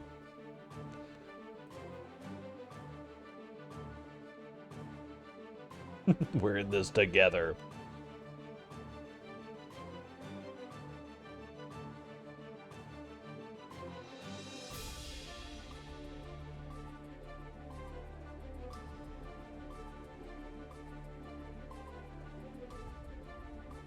Here we go. TYL is here and ready to rumble. I like biking players. They can play a bad character and they complain they're playing a bad character. They're like Faust players, but worse. I'm not gonna say it. What about the 0.1 Zato players that do the same? Hey, listen, according to my custom fraud index, Zato player is the most fraudulent character in Strive, so... So true! They downplayed their character into actually becoming bad. And it's not even that he's necessarily all that bad. You just have to do the resummon, the unsummon combos, and those aren't great. Yeah, meanwhile, they're just cooking people in Celestial who haven't played the matchup in like 6 months.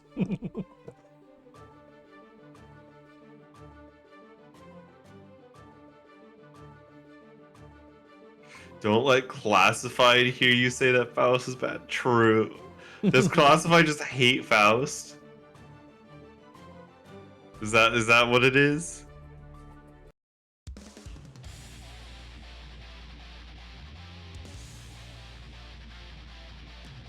Alrighty, it is time. Getting in, test your luck versus Lakey. They didn't swap sides on me this time. My scoreboard's good, I checked.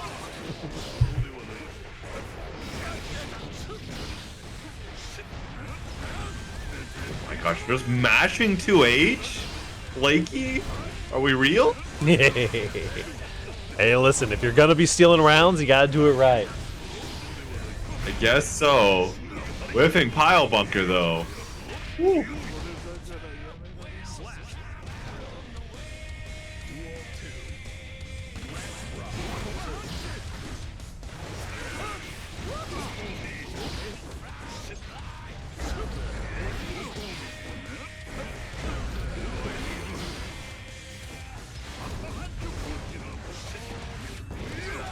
Nicely done. Oh, that's sneaky.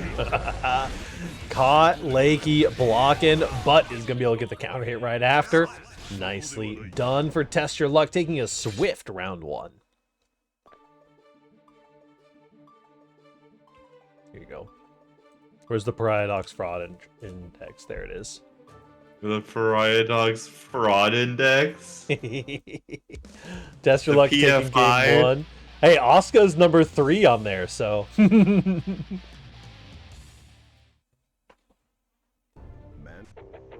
Duel 1. Real. Yeah, see? If there's one thing I've learned this week about Strive players is they will literally believe anything that you tell them as long as it confirms their win-loss ratio.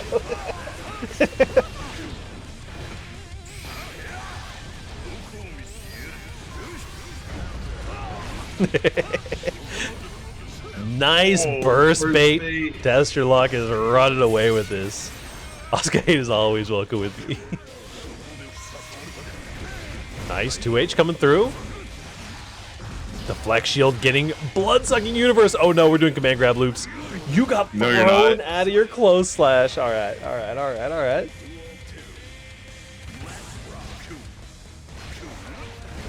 Oh, the 2H. It might have low crush properties, but you know, Beyblade is Beyblade. Oh, you know, that was honestly really close to hitting. Yeah. Oh no. Down backer spotted, down backer spotted. Down backer eliminated.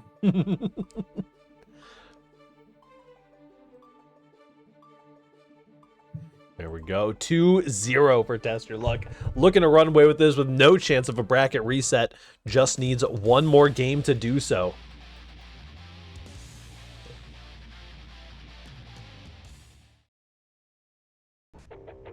Duel 1. Let's rock.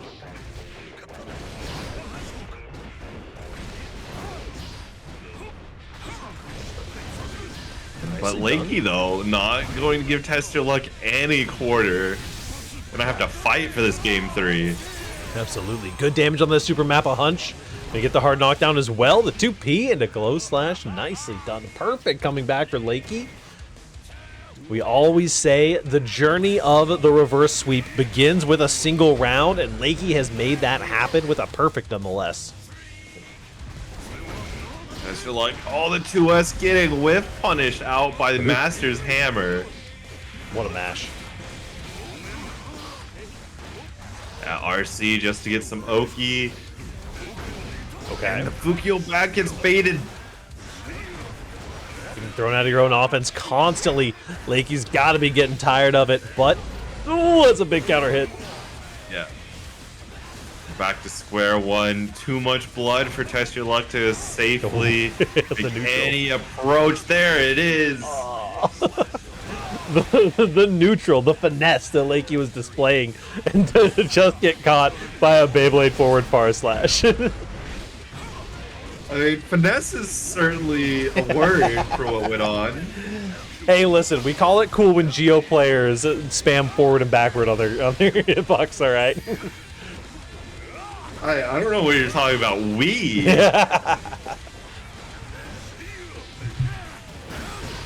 Okay. Solid hit. BRC forward into the command grab. Infinite blood. It's time for the Test Your Luck Classic. 2S. Never mind. You don't even need it. No, he dropped it. Kill. Help. YRC right back. You're going to pop. Please. Oh, you just... Nice. Combo through the pop. I like it. Don't even need to worry about popping. I play on bad with analog stick. Salute to you that. That's true neutral. Analog stick players are something else.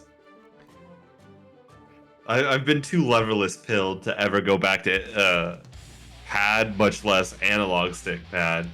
I think we finally convinced Tibbers to stop playing on analog stick, which was an uphill battle. 2XKO was the final nail in the coffin that actually got her to... she got... I forget what it was. One of the Horis, I think... Or not a Hori. One of the HOTS that has, like, the keyboard keys. I can never use a cheater box. Oh no. Here we go. Look. If I would say what I want to, Pariah would never invite me up here again. Nice old 5K. Test Your Luck. Getting a backdash though.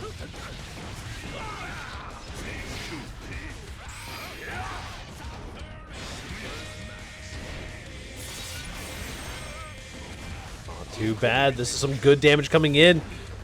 Test Your Luck. Wow, what a 2K there. Oh, there it is. Massive. You get one chance to burst, finds it on the 2S, and the Beyblade seals the deal. Anti-air Beyblade is going to be what it takes it. 3-1 in Test Your Luck's favor. Good stuff coming through. Test Your Luck takes that first place prize. Beautiful stuff all around for this bracket.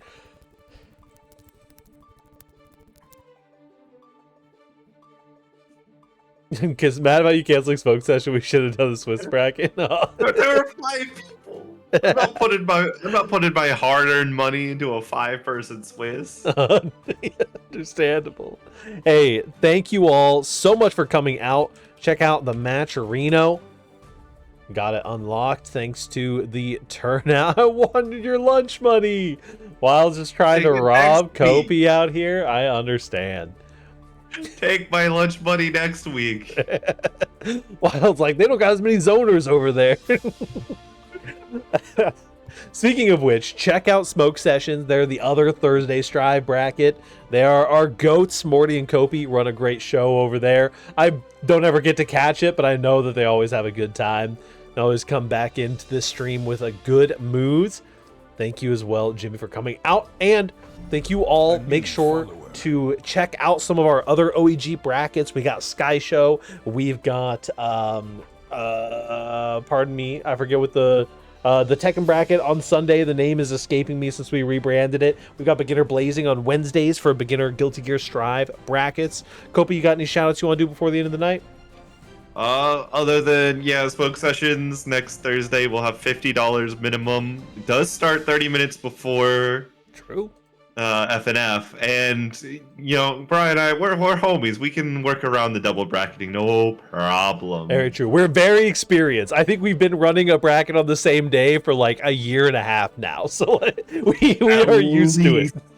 At least that much. It's been a while and it's been good. I love having my homies on the Thursday brackets for sure. Is there anything else that I need to shout out before the end of the night? Make sure, mark your calendars, November 2nd this year is going to be Onsai Gaming hosting an Extra Life everything. We're going to be doing fighting game stuff. We're going to be doing platformer stuff. We're going to be doing a 24-hour stream on the 2nd. At least a good chunk of us will be, any of us who are available. So make sure that you check it out. Extra Life is one of our biggest events throughout the entire year. It's going to be a blast. We're going to have a ton of events and 24-hour streams for most of us. Other than that, y'all have a fantastic evening. Thank you so much for coming out. Make sure to keep the community in the FGC, and we will catch you all next week. Peace.